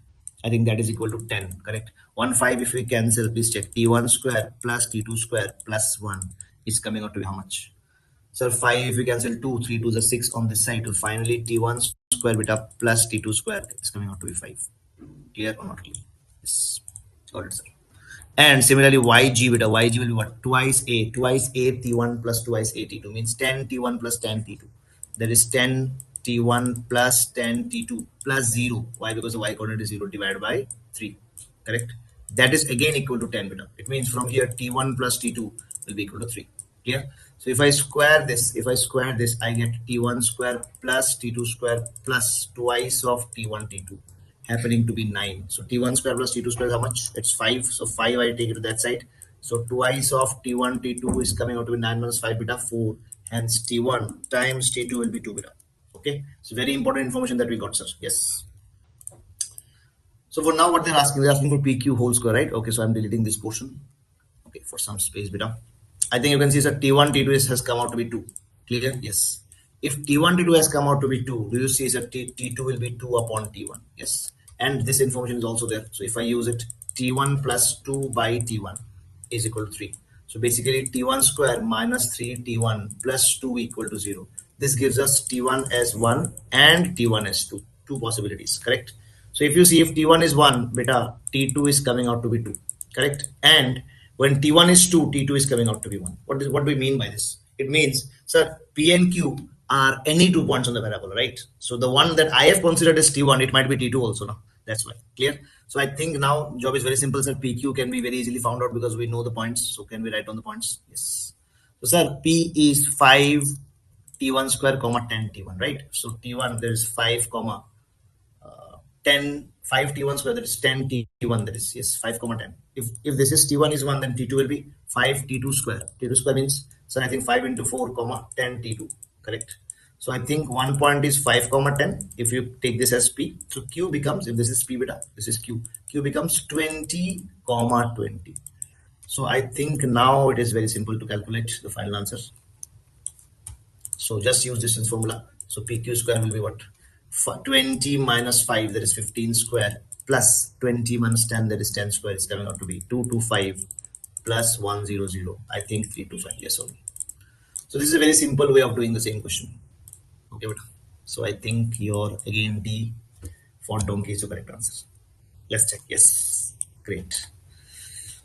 So the next question says what? Next question says if A is a vector, B is another vector, C is another vector. So 3 vectors are given beta. D is another 4th vector which is perpendicular to both A and B. The moment you understand this, so D is perpendicular to both A and B means what? Obviously A and B are coplanar. So D has to be perpendicular to the same plane containing A and B. So immediately there is no other question in your mind. D should always be written as lambda times A cross B, sir. Yes, sir. Okay, got it. Then, sir, do I know A? Do I know B? Yes. So should I find out A cross B? Answer is yes. Why not, sir? So A cross B 2, 7 minus 1. B is 3, 0, 5. Clear? So A cross B will be how much? I times beta. 7 5s are 35 minus 0. Correct? Minus J times 5 2s are 10. Minus J times 5 2s are 10. Minus, that is, I think, plus 3. Clear? Plus K times how much? I think 2 zeros are 0 minus 21, that is minus 21. So finally, sir, we got A cross B as how much? 35I minus 13J beta minus 21K. Very, very simple. Clear? Okay. This is what D is. So do you have one equation? I think C is given, D is also given, sir, and this dot product is given to be 12. So I hope you can understand, sir. C is I minus J plus 2K. Whole into lambda, I can keep it aside here, and 35I minus 13J minus 21K. If you take the dot product, answer should be 12. Please check. So, sir, I into 35 will be 35 minus C is how much? Okay, correct.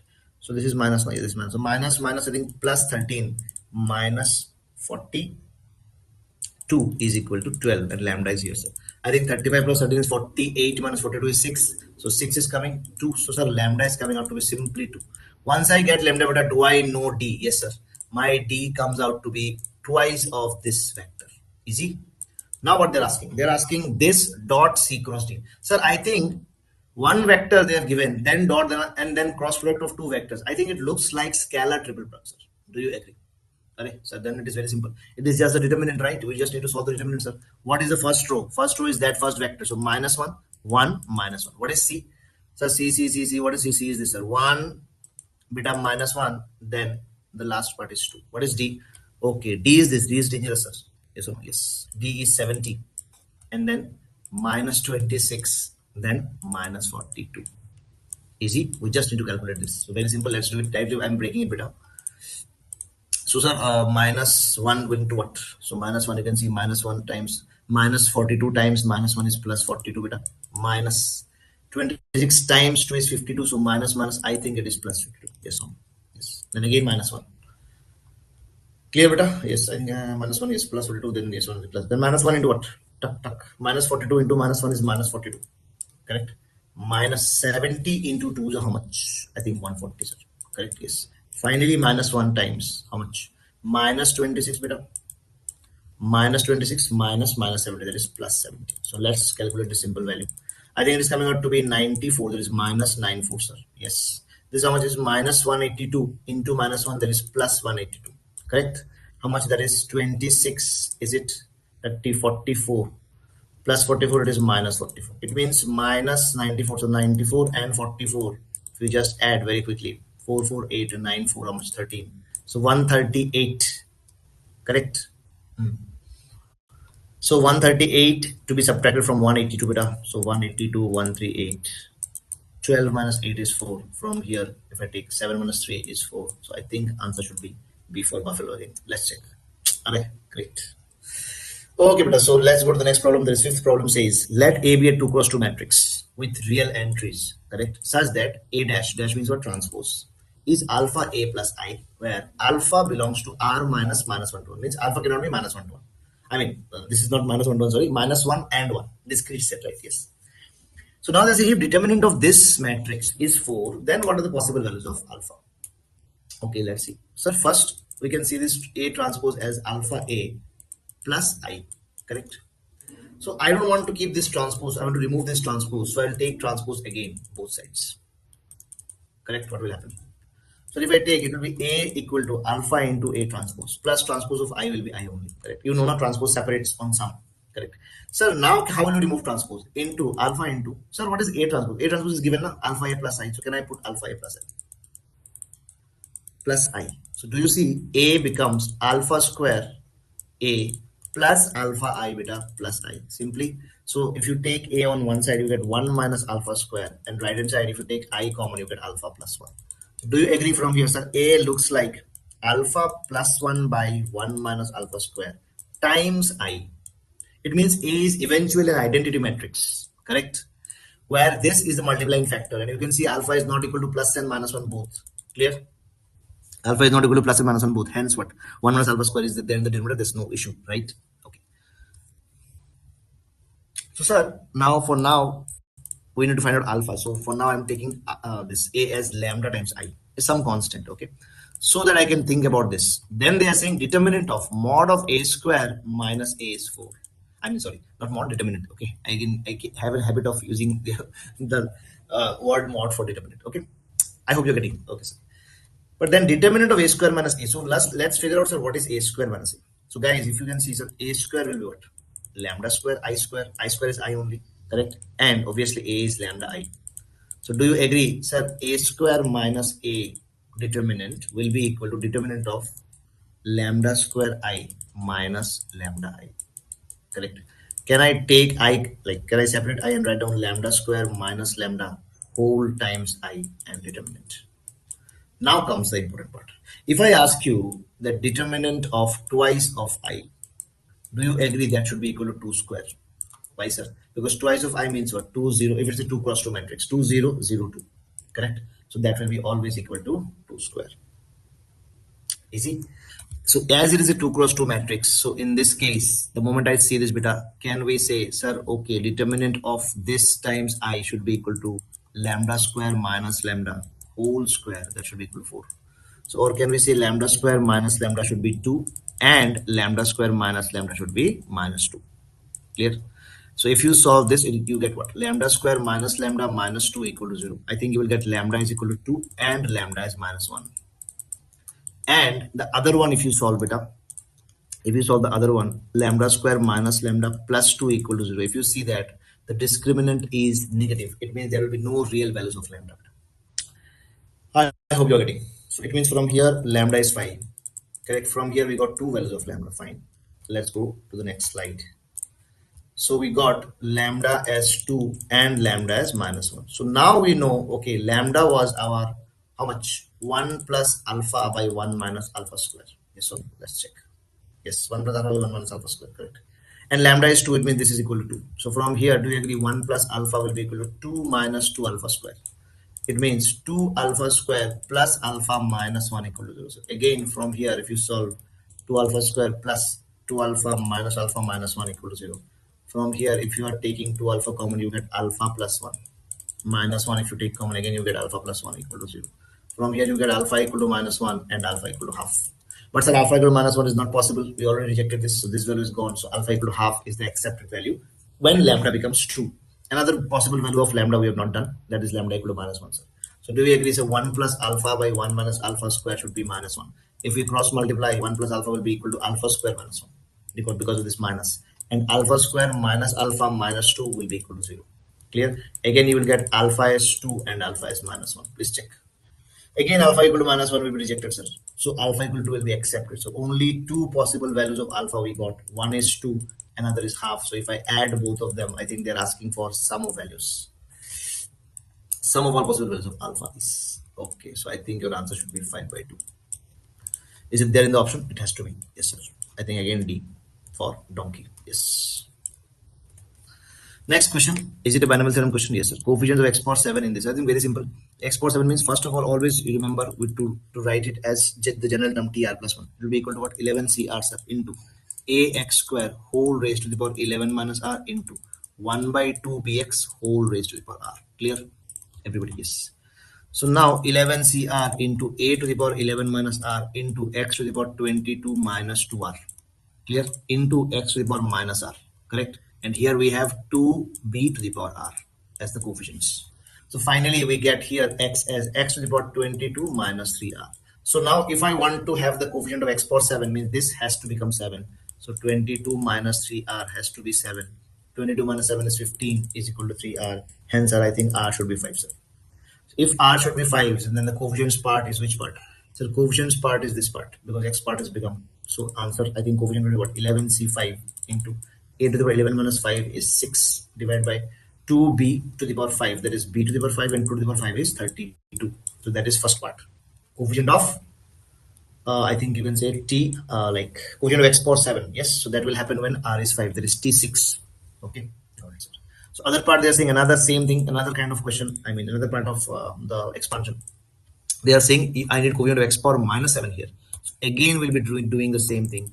TR plus 1 beta. Again 11 CR into this time AX to the power 11 minus R. Correct? Into minus of 1 by 3B to the power R. Into X to the power minus 2R. Are you getting X? Minus 1 by 3B to the power R we have taken 1 by X square. Then X power 2R. If I take in the numerator it will be X power minus 2R. So I think you can see X power 11 minus R. Correct? Clear? No? So sir, this time x to the power 11 minus r minus 2r, 11 minus 3r, that should be equal to x to the power minus 7. Means 11 minus 3r should be equal to minus 7. I think from here 11 plus 7 is 18, equal to 3r, r comes out to be 6. Yes or no? If r is 6, again beta coefficient will be 11c6. If you check, yes. Please see the coefficient, means a to the power, x part is gone. So a to the power 11 minus 6, that is a to the power 5 into, what is left? Please check. Minus 1 to the power 6 will be plus 1 divided by 3b to the power 6, that is b to the power 6 and 3 to the power 6. Now they are saying, I think the coefficients of these two expansions, these two terms are equal, correct? So now what to do? So now I'm rubbing this part so that I can put it here. So sir, this is the first coefficient. Please check. This is the first coefficient. They are saying the next coefficient is 11c6 into a to the power 5 into 1 by 3 power 6 into b power 6. So I think you can see something is getting cancelled, sir. Yes or no? Sir, 11c5 and 11c6 are exactly same. Why, sir? Because ncr is equal to ncn minus r. So 11c5 is equal to 11c, 11 minus 5. Got it, sir. A power 5, A power 6, 1, A will stay here. B power 5, B power 6, 1, B will stay here. And 3 power 6 and 32 will remain. Clear? So I think you can see, sir, A and B. B, if I take on the left hand side with a numerator, so A and B will come. Along with this 3 power 6 means I think 729 will come. Clear? Yes. And right hand side, nothing is left. So I'm only left with 32. So I think your answer should be 32 equal to 729 times AB. I think answer should be A for apple. Let's check. Got it, sir. Great. So I think you understood, guys. Let's go to the next question. They're saying y is equal to, let y is equal to y1x and y equal to y2x with the solution curves of the two differential equations. Oh, sorry, not two. Of the differential equation dy by dx equal to y plus 7. With initial conditions, this y1 at x equal to 0 is 0 and y2 at x equal to 0 is 1. Then the curves y equal to y1x and y equal to y2x will intersect at. It means that differential equation is given. They are saying two curves we can get by two conditions. So basically, I think not much difference will be there. So let's focus on the differential equation first. So dy over dx is equal to y plus 7. Clear? So dy by y plus 7 is equal to dx. So sir, if we solve this, I think we get ln y plus 7, correct, is equal to how much? Some x plus some constant k. If you take it to exponential, do you see y plus 7 will be equal to some k times e power x. So this is your constant k. How this came, I hope you're getting e to the power x plus k beta, e power x into e power k. I'm calling this as k dash or something. Let's say we call it k dash. Correct. Now they are saying y1 0 is equal to 0. Means if I put x equal to 0, if y is 0, I will get one constant. Let's see. At x equal to 0, this part is only k dash. This part is 7 plus 0. It means I get k dash as 7. It means my equation is how much? 7 e power x minus 7. Correct? Okay. Another says y2 0. Y2 0 means if I put x equal to 0, y should be 1 in the same function. So y should be 1 means 1 plus 7 is equal to k dash into, again x is 0, so k dash into 1 e power 0. So I think k dash is coming out to be 8. If k dash is a beta, I think y plus 7 will be 8 e power x, or you can say y is 8 e power x minus 7. Now they are saying these two y's or these two graphs, they will intersect at, means what? If they're intersecting means both of their y's should be equal now. If I take them and put them equal, 7 e power x minus 7 equal to 8 e power x, correct, minus 7. So I think you can see 7 e power x equal to 8 e power x, or you can say e power x is coming out to be 0. Do you agree? 8 e power x minus 7 e power x is 0, which will never ever happen because e power x is this kind of graph. So I think answer should be, sir, no solution. Let's check. Yes, no point or no point of intersection. Simple, clear. Next beta. Next question says the two adjacent sides of a cyclic quadrilateral. Okay, there is a particular quadrilateral they're saying, which are having its vertices on a circle. Okay, something like this. Okay, so this angle is 60 degree. Okay, let's say this is 2 and this is 5. Okay, yes. Remaining two sides we don't know. So let's say we go take them A and B or X and Y, whatever. Then they are saying angle between them is 60, like between the sides 2 and 5. Yes. If the area of the quadrilateral is 4 root 3, then the perimeter of the quadrilateral is. So now how to solve this? Area of the quadrilaterals are, okay, area of quadrilateral. Should I join this diagonal? Because if I don't join this diagonal, how will I find out the area of the quadrilateral? Correct? So first thing first, can we say area of the quadrilateral, sir, is given to be how much? 4 root 3. So I think that should be equal to, let's say, if we name it with A, B, C, D. So I think you can see area of triangle ABC plus area of triangle ACD. So do you see 4 root 3 can be written as half into area of triangle ABC, base is how much? 5 into height is this height. So how will I find this height? This angle you know now 60. Do you see this height h is twice sine 60? You can write this as twice sine 60, that is root 3 by 2 plus area of this triangle. Okay, sir, but this triangle I don't know, sir. Yes, till now I don't know. Fine, ACD. Okay, that is equal to 4 root 3. So I think you can see from here, so 2 cancel. I think 5 root 3 by 2 plus area of triangle ACD. Okay. If this is 60 and it is a cyclic coordinate, means a circle is passing through all the vertices. I hope you know. So opposite angle, I think, should be supplementary. Yes or no? So that should be 120. Okay. This is one data I know. Now, but if I have this data, can we say, sir, area of triangle ACT can be written as half of AB sine C or sine D? Do you agree? So I think we can write this as 5 root 3 by 2 plus half of AB. AB means the length of the sides into sine of the angle between them. Sine 120 can be written as what? Sine 60. That is root 3 by 2. Okay, sir. 4 root. I think we got one relationship. Do you agree? 4 root 3 minus 5 root 3 by 2 is equal to half, or let's say you can say 1 by 4 times AB times root 3. Do you agree or not? So if I take LCM, I think it is 4 root 3 times 2 is 8 root 3 minus 5 root 3 is 3 root 3 by 2 is equal to 1 by 4 AB times root 3. So I think 2 root 3 gone. From here I got an important relationship between AB and AB is equal to 6. Okay, so AB we got is 6. Fine, sir. So now from here we cannot comment on A and B now. Correct? Okay, sir. So anything else if we can use, sir? I think this is AB and this diagonal is what I don't know. We cannot use Pythagoras also directly, correct? Because we don't know this length. We don't know this length. Okay, so let's take this as C. So we are taking this diagonal as C. If you take this diagonal as C beta and if you use this triangle, do you see something? Can we use cosine rule? Sir, cos 60 should be equal to how much? Guys, if you see, cos 60 will be equal to what? 2 square plus 5 square minus c square. Yes or no? I think 2 square plus 5 square minus c square divided by 2 into 2 into 5. And cos 60 is half. I think 1 to cancel, sir. 2 square is how much? 2 square is 4 plus 9 is 13. How much is coming? Sorry. Oh, sorry, 2 square plus 5 square. 2 square is 4 plus 25, no, 29, sorry, minus c square. That should be equal to 10. So I think from here, you are getting something. So c square I am getting as 19 or c as root 19. Okay. And do you see the same c or the same side can be used in this triangle also using cosine rule. Why is that? Because now I know this side and using these two sides and angle I got this side, and using this side and this angle I'll get another relationship in A and B, and I got one more equation in A and B. So I think A and B will be coming out, correct? So I think it will be how much? So cos 120 if we use cos of 120 will be equal to how much? A square plus B square minus C square. C square is 19 divided by twice AB beta. I think cos 120 you know is minus half, so 2 gone. So do you see A square plus B square minus 19 is coming out to be minus of AB. That is equal to how much? Minus 6, because you got AB as 6, right? So I think A square plus B square is coming out to be 19 minus 6 is 13 and AB is 6. Guys, now you can see very clearly, you can very easily solve these two equations, and like by observation also I think you can see if A is 2, correct, and B is 3. Are you getting? If A is 2 and B is 3, I think this is satisfied. Yes or no? Clear? So if A is 2, B is 3, sir, what will happen? So I think, sir, if A is 2, B is 3, then question is over. Correct? This is 2, this is 3. So I think perimeter will be 5 plus 2, 7 plus 2, 9 plus 3, 12. Is it D for donkey? Yes. Done. Next.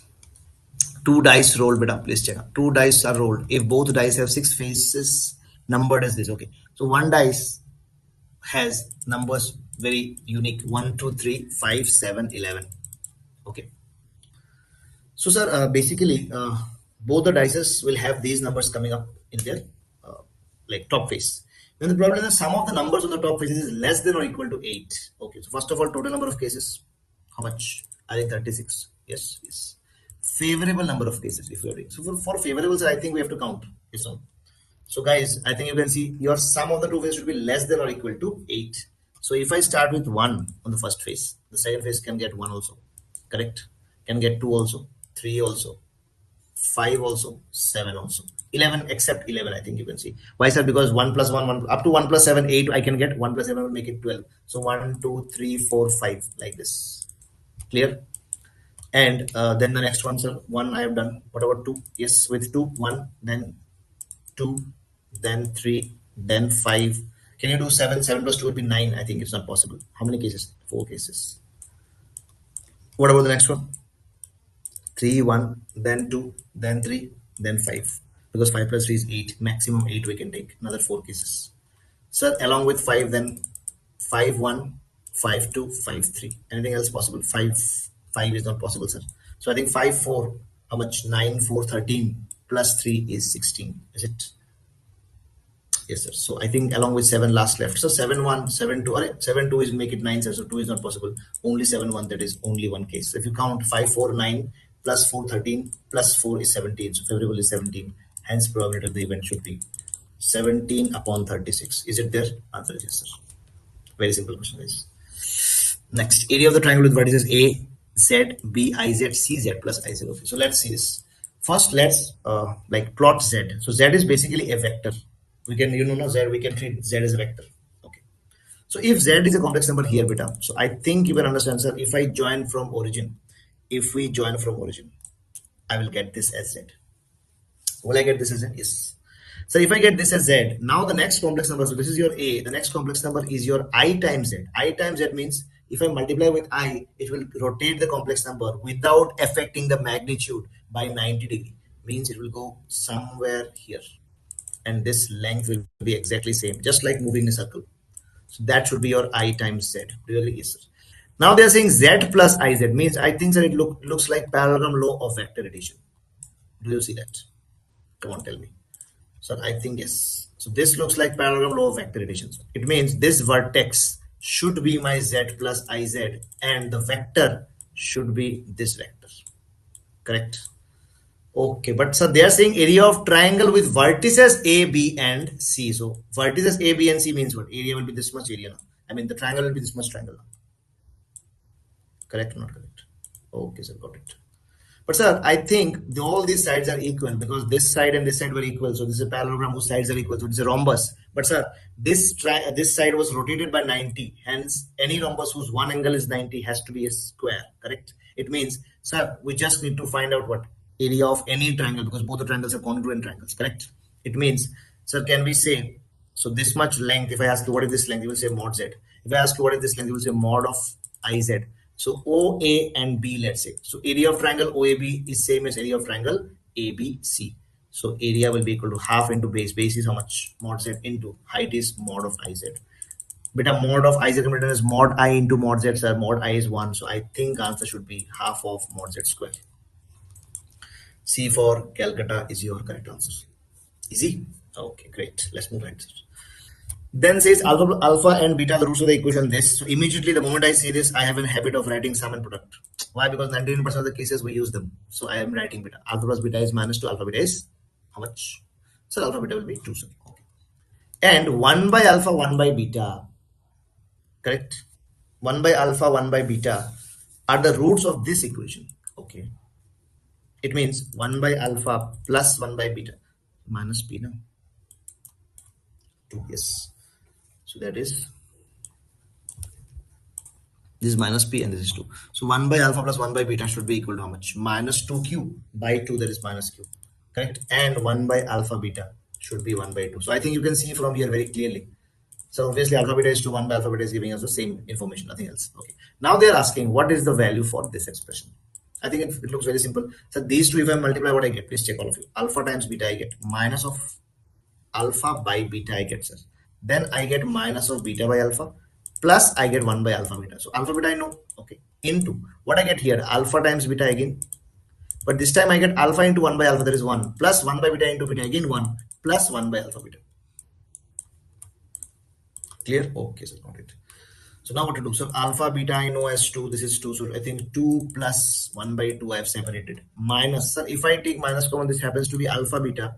And in the numerator, it happens to be alpha square plus beta square. Got it? Into again alpha beta plus 2. Alpha beta is 2. 2 plus 2 is 4 plus half. Very simple question. Correct. So, but sir, the only thing that is bothering us is 5 by 2 minus. What is this? Alpha square plus beta square. Guys, do you think? Because you can see your answers in P and Q. So alpha plus beta is given, alpha beta is given. So can you find out very simply? Let's square this, sir. Let's square this equation. I think we'll get alpha square plus beta square plus 2 alpha beta. That is 2 into 2 equal to p square. So alpha square plus beta square comes out to be p square minus 4. So minus of p square minus 4 by 2 beta. Clear? Because alpha beta is 2, right? and 4 plus half should be 9 by 2. So I think you can see if I take LCM to 5 minus p square minus 4, I mean minus minus plus 4, 5 plus 4 is 9 minus p square. Come on, tell me, is it a tough question or what? No chances. So basically 9 by 4 is coming, 9 minus p square is coming. 9 by 4, 9 minus p square is C again for calculator. Very lollipop kind of question, like what to say. Okay, beta. So now, in this particular question, they're saying there are two sets, okay, A and B, that denote the domain and range respectively of the function. This, okay. But here they have used one like many times. If you see this bracket, okay, generally J mains most probably will not ask this function. This is the opposite of GIF beta. They're asking, please read this. That's why reading the question is very important. Or else if you take this as GIFC, if you take this as greater than a function, then domain, if you find out, should be greater than 0, and box x should be greater than x, which will never ever be possible. It means domain is phi, correct? If you take it as GIF, but please read this. That's why reading the question is very important. They are saying smallest integer greater than or equal to x, means just opposite of GIF. Means that if I write box of 2.5 GIF, answer is 2 now, according to our knowledge. But here, if you're doing the opposite, so box of 2.5 will give us one integer more than that. That is on the right hand side of the number line. That is, this will give us 3 this time. Is that very, very clear, guys? Is it okay? It means, sir, box x minus box, will it always be greater than 0? Answer is no. Or not always, because if x is integer, it will be 0. But if x is not an integer, this smallest integer, that is, are you getting now? One integer just more than that, minus that value will be always more than 0, correct? And this will always lie between 0 and 1. Means this is actually fractional part of x, which is written over here. Okay, sir, got it. It means, sir, they are saying A is the domain and B is the range. So A very easily stands for what? R minus Z, correct? Not the set of integers. Except for that, everything is possible, correct? Okay. What about the range? Range is a little difficult to check. Would you please tell me what is range? So, sir, as you said, fx is coming out to be 1 by root, and this is behaving as fractional part of x, correct? So basically, we need to find out the range of 1 by fractional part of x. So let's see. So obviously, beta, fractional part of x is never negative, correct? So the denominator is always going from 0 to 1, because fractional part of x is going from 0 to 1. Hence, root of n number going between 0 to 1 will be going from 0 to 1. But 1 by, if you do, the value should go from what? So value should, I think the value should go from 1 to infinity, correct? So let's mark 1 here. Okay, check now. So let's say I'm writing from 0 to 1. So if I write 0 to 1, fraction part of x becomes what? X only. So it is difficult, like it is easy for us to like study, because now for this interval x belonging to 0 to 1, fx is 1 by root x. So 1 by root x, if you check carefully, as I approach very close to 0, 0 plus, the value is going towards plus infinity. Do you agree? Something like this, yes. And as I approach to 1, guys, well, like I'm approaching, I'm not like, if I cannot put x equal to 1, because if I put x equal to 1, this will become 0 and hence undefined. So do you see, sir, so at x equal to 1, value will be undefined, but it will be moving very close to 1. Something like this. The moment I cross 1 and I go to 1 plus something, there is 1.00001. Do you see again, this will be how much? 0.00001. This part. Correct. In that case, 1 by 0.0001 will be again going very close to plus infinity. So you will have multiple asymptotes in this question, in this function. Again, as I move close to 2, it will move close to 1, something like this. So I think you can see, a range or set B will be open interval 1 to infinity. Clear? So now let's see what they're saying. They're saying statement 1 says A intersection B. A intersection B means set of all real numbers minus the integers. So now in the number line, let's put them. So this is 0, all integers, 1, 2, 3 like this, 4 like this, then minus 1, minus 2. So the first set says all real numbers except integers, means like this.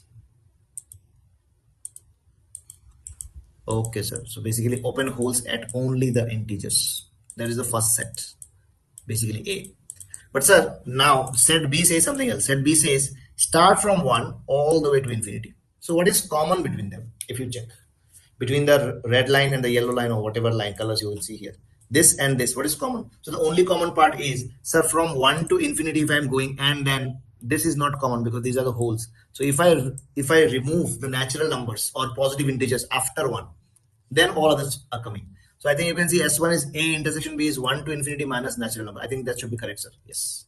But A union B means along with this, if I take this, so obviously this is the, if I am taking union means what, sir? All these intervals will come, correct?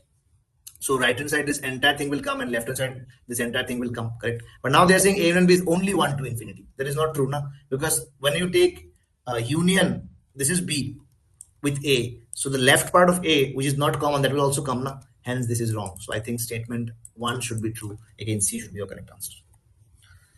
Yes, sir, got it, sir. Great. So next question says, in a group of 100 persons, very quickly, 75 speak English. So number of people speaking English is 75. 40 speak Hindi, so NH is 40. Each person speaks at least one of the two languages. Always remember, when they say each person speaks at least one of the two languages, means beta, everybody speaks something. It means, always remember, N of U, that is universal set, is equal to N of A union B. Here it is N of E union H. So can we write this as NE plus NH minus N of E intersection H? Clear? So N of E union H is 100 is equal to 75 plus 40 minus, let's say we don't know, we call it X. So I think X will be how much? 75 plus 40 minus 100. So I think X should be beta 25 plus 75 is 100 minus, so I think 25, 15, correct? It means E intersection H is 15. Now they're saying the number of persons who speak only English. Only English means what? So N of English intersection Hindi complement, no Hindi. So that can be written as N of E minus N of E intersection H. So what is N of E? N of E is 75 minus 15. So I think it is coming out to be 60. Clear? Yes, sir. So I think that is, they're saying alpha is that group. So alpha is 60. Then they are saying number of persons who speak only Hindi is beta. Correct? So only Hindi means, again, beta will be equal to beta NH, only Hindi, minus those people who speak Hindi and English both. So NH is how much? 40 minus 15, again it's coming out to be 25. So beta is 25. Now they are saying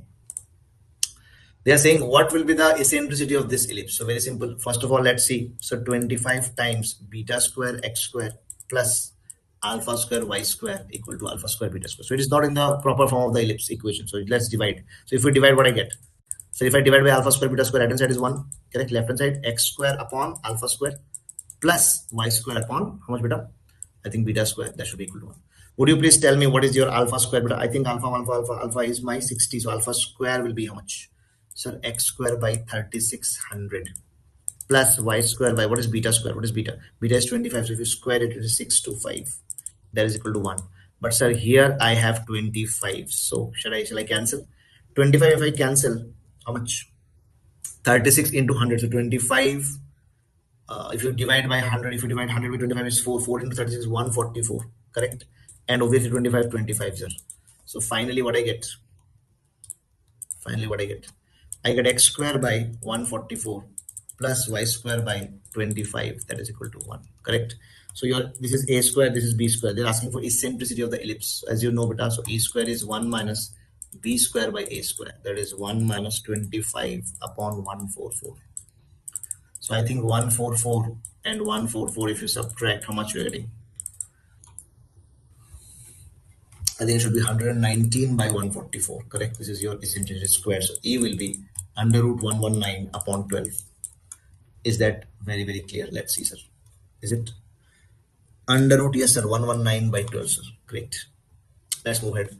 I think this is another question. Yes. Fx equal to 1 by mod x when mod x is greater than equal to 1 beta. Okay, so fx comes out to be 1 by mod x when mod x is greater than equal to 1. So I hope you can see, so from here I should find out x, because mod x will not help to define the function fx, correct? Because fx is dependent on x. Do you see mod x greater than equal to 1 means that x greater than equal to 1, or x is less than equal to minus 1. But sir, if x is greater than equal to 1, I think x is positive. So mod x should break as 1 by x only, correct? And when x is less than equal to minus 1, mod x, when x is less than equal to minus 1, mod x should be what? Should be, because x is negative, mod x should break down as minus 1 by x. And finally, we have ax square plus b, where mod x is less than 1 means x is lying between 1 and minus 1. Correct? They are saying it is differentiable at every point in the domain beta. So if it is differentiable everywhere, so any point I can take, correct? It's differentiable everywhere. So can we say at 1, sir, can I use this function? Because I have to find out a and b. I have to use this function. So I'm using 1. So f dash 1 minus should be equal to f dash 1 plus. So f dash 1 plus means that wherever the function is defined for 1 plus, so this is the function. So f dash, if you take, it will be minus of 1 by x square at x equal to 1. And here f dash 1 minus means this function I'll take derivative 2x. B is gone at x equal to 1 minus. That is 2a is coming out to be minus 1. So I think a is coming out to be minus half, sir. Got it, beta? But sir, by using derivative, if I take derivative every time, b will be gone because b is a constant, correct? It means b I cannot find out like this. So using differentiability, you cannot find out b, because like using f dash, you cannot find out b. For this, we have to use continuity, because if a function is differentiable, beta, a function is definitely continuous at that point, correct? So we have to use the same function. So I'm using the same continuity at 1. So f of 1 minus should be equal to f of 1 plus. What do you think? So f of 1 minus means what, sir? A plus b. And f of 1 plus means again same function, again 1. So I think, sir, b is coming out to be 1 minus a. That is 1 minus half. I hope you guys are getting 1 minus. So I think a, like a was minus half, right? So 1 plus half is 3 by 2 is your b. So b 3 by 2, a is minus half. I think question is very simple. Great. Next question, I think, is from PNC, right? Yes. If the number of words with or without meaning which can be made using all the letters of the word mathematics, in which C and S do not come together. Okay, so let's write down mathematics first. So mathematics, beta. TICS. They are saying C and S should not come together. So we can use time method or gap method. We'll be using time method just for the sake of doing it. So first thing, sir, time method means first I will tie them together. Then I will subtract from total minus together. I'll get, because they did not, they said C and S should not come together. So I'm taking them together as a single unit, then subtracting the number of permutations from total when they will be together. So I'll get the remaining, that is when they're not together. So total is what? Let's find out total first, sir. How many letters? 5, 4, 9 plus 2, 11. So 11 factorial. Total means without any restriction. Divided by any repetition, m is coming twice, so 2 factorial. A is coming twice, sir, 2 factorial. T is coming twice. Anything else? No. So this is my total, sir. Okay. When they're together, beta, when they're together, do you see if they're together, what we can say? Sir, if they're together, can we tie them up? Yes, we can. So out of 11, these are 9 people. And these are 2 people tied together, considering them as a single people, like one person. So can we write again 10 factorial? 9 plus 1. Correct? But sir, they will again permute among themselves inside the, inside the box. Correct? Yes, so we can write 2 factorial. But sir, what about this m? They will again permute because of repetition. Yes, so 2 factorial for m, 2 factorial again for a, and 2 factorial again for t. That will be there, right? So 1 2 factorial, 1 will gone. Whatever is left, let's see. So total minus together, if we do, so final answer will be total minus together. There is 11 factorial by how much? 2 factorial, 2 factorial, 2 factorial. There is 1 6 minus 10 factorial by how much? 4. So I think you can see one. But sir, I think they have kept, you can see k into 6 factorial they have kept. So k into 6 factorial means what? I think we have to convert it into 6 factorial, sir. So what to do? Tell me, guys. Should we take 1 6 factorial common? What do you think? What do you guess? Okay, let's do it. Or you can say first, let's take 10 factorial by 4 common, sir. I can see 1 4 common here. 1 4 here, 1 4 here. Correct? I think we'll be left out with 1 11 for the first one, because 11 factorial is 10 factorial into 11, and 1 2. So 11 by 2 minus 1. So I think that happens to be 1 2 as LCM, and 11 minus 2 is 9 beta, and 10 factorial. But I want to keep the answer as something into 6 factorial. Correct? So sir, 4 is here, 2 is here. So let's break it. 10, 9, 8, 7. Correct? Into 6 factorial. I hope that is very clear. So I think 4 2 gone as 8. Correct? 9 7s are 63. 9 7 63 into 9 into 10. I think that value should be 5670. Okay. Please calculate and check into 6 factorial. So your k should be 5670. Please do that part. Okay, but I've done it. Okay, yeah, that will be answer. Correct. That into yes. Next question says x equal to ay minus 1, z equal to, okay, so this is a line, I think. Yes, the lines this and this, they are saying are coplanar. So I think, when 2 lines are coplanar, so the very simple thing is the determinant that we find out for a1 minus a2, b1 and b2, that determinant should be 0, right? There is the distance between skew lines should be 0 as they are coplanar. So first, let's convert them into proper forms. So x minus 0 by 1, y minus 1 by a equal to z minus 2 by 1. Next, x minus 0 by 1 equal to y minus 2 by 3 divided by 1 by 3. y minus 2 by 3 divided by 1 by 3. Okay. Equal to beta z minus 2 by b divided by 1 by b. Okay. So now it's very simple now. Sir, let's take the determinant. It's very simple. 0 minus 0, 0. First one. 1 by a minus 2 by 3. 1 by a minus 2 by 3. Okay, great. Then I think 2 minus 2 by b. So 2 minus 2 by b. And then what? So 1 by a. Then what? 1 by 1. Then 1 by 3. And 1 by b beta. So that should be 0. That should be 0. So now what? Now very simple. Just solve the remainder and get the answer finished. Now what? Should we subtract? Let's subtract so that I get one simple thing. Okay, so 0, 1 by a minus 2 by 3 beta. And here we have 2 minus 2 by b. Okay. And I'm subtracting R2, like R2 is transformed to R2 minus R3. So 1 minus 1 will become 0. 1 by a minus 1 by 3 and 1 minus 1 by b. So 1 by 3 and 1 by b. Basically third row is of no use because we'll be using the first column for expanding, correct? So the third element will go like this. So basically we are multiplying this. So let's do it very fast. 1 by a minus 2 by 3. Sorry for the color. 1 by a minus 2 by 3 into 1 minus 1 by b. Correct? Minus. So minus I'm adjusting with this part. There is 2 by b minus 2 into 1 by a minus 1 by 3. Okay, but so minus of this into this, I adjusted one minus here. I wrote this as 2 by b minus 2, correct? So if I multiply, let's check. So 1 by a minus 1 by ab minus 2 by 3 plus 2 by 3b plus 2 by ab minus 2 by 3b minus of 2 by a plus 2 by 3. Bapre, so many terms. Sir, will it get it, like is getting something cancelled? Let's check. Minus 2 by 3 minus 2 by 3. Yes, plus 2 by 3 gone. Plus 2 by 3b minus 2 by 3 gone. Yes. What is left? Plus 2 by ab minus 1 by ab is 1 by ab. I think 1 by a minus 2 by a is minus 1 by a equal to 0. I think from here you will get b is equal to 1 and a can't be 0. Why? They have already mentioned here a can't be 0. So I think answer should be again a for apple because a can be any value except 0. Okay. So a belongs to r minus 0, b can be 1. Why? Because a you are cancelling both sides. Okay, but I think it's done. Okay. Next question says what? Next question says if the real part of the complex number is, so let's try the complex number. Z is equal to 1 minus cos theta plus 2 iota sine theta, and they've put it minus 1. Means they're talking about 1 by how much? They're talking about 1 by 1 minus cos theta plus 2 I sine theta. They are saying the real part of this is 1 by 5. Correct. So basically they are saying the real part will contain some theta, either cos or sine. When you put it to 1 by 5, you will get that value of theta.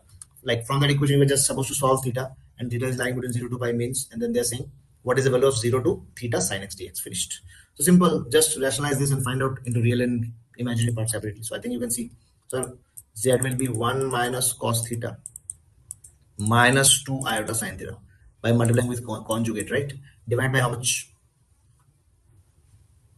Divide, sir. If I divide how much I'm getting, mod z whole square. No? So 1 minus cos theta whole square minus 2i whole square, that is minus 4i square, that is plus 4 sine square theta.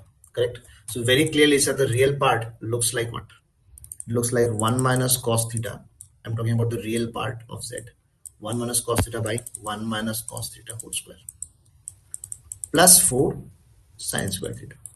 Now what we can do? You can cross multiply directly also, or if you want, you can manipulate a little bit. I think that will be better. So 1 minus cos theta is, sir, 2 sine square theta by 2. Correct. Divide by 1 minus cos theta. Please check. 1 minus cos theta into 1 minus cos theta whole. I mean, it was whole square. So 1 minus cos theta into 1 minus cos theta. And 1 minus cos theta I am writing separate. And another 1 minus cos theta I am writing 2 sine square theta by 2.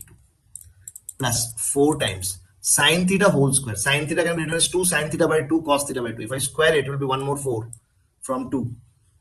Are you getting? Sine theta is 2 sine theta by 2 cos theta by 2. So 2 sine theta by 2 cos theta by 2, if you square it, what will happen? 4 will come, sine square theta by 2 cos square theta by 2.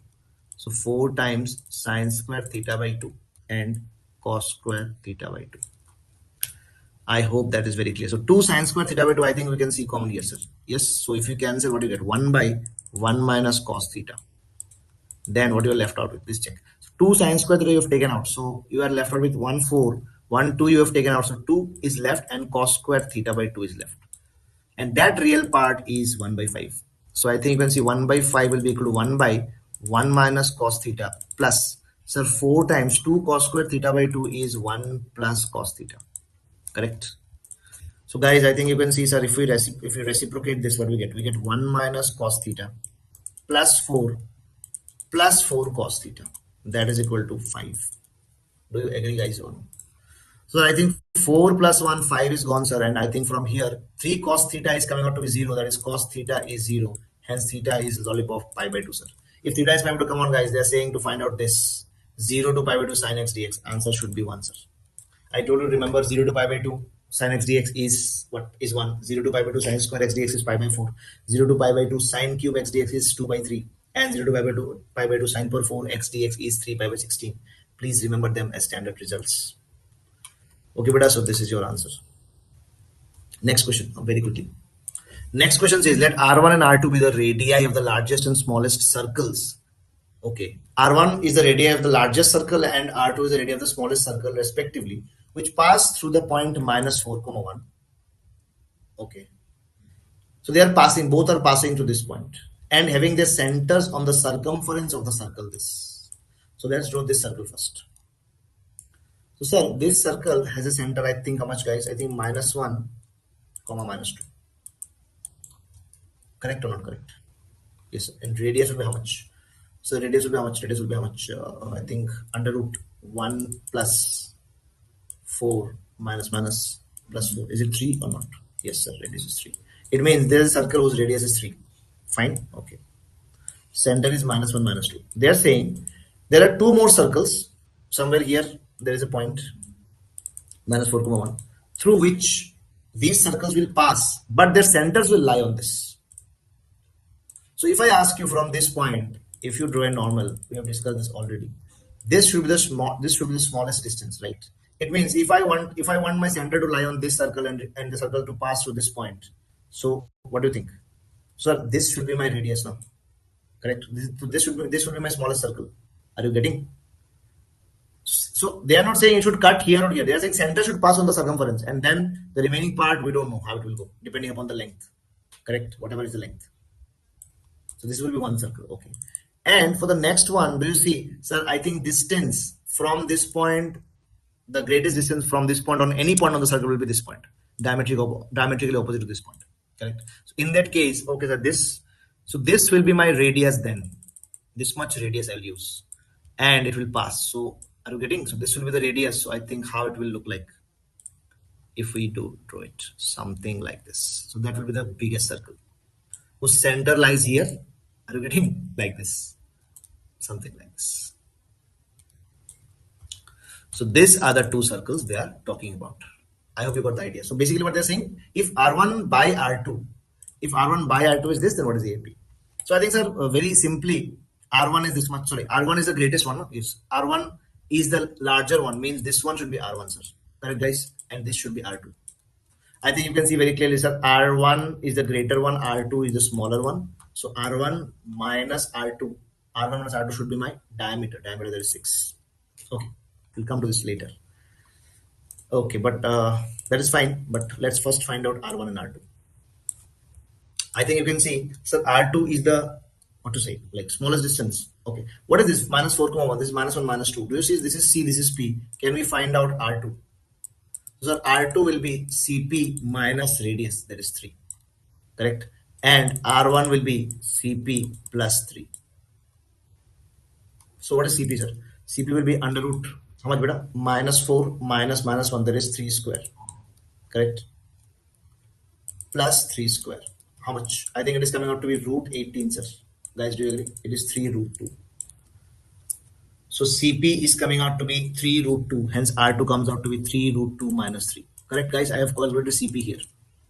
Clear? So once we get this, so 3 root 2 minus 3 and 3 root 2 plus 3 are your R1 and R2. I think your job is done. So now they're saying R1 by R2 should be A plus B root 2. So you can see very clearly R1 is 3 root 2 plus 1 and this is 3 root 2 minus, sorry, 3 root 2 plus 3, this is 3 root 2 minus 3. So R1 by R2 will be 3 times root 2 plus 1 divided by 3 times root 2 minus 1. Correct? So 3 cancel, root 2 plus 1 divided by root 2 minus 1. If you take the conjugate and all, you will get root 2 plus 1 whole square as R1 by R2. Correct? If you break it, you get what?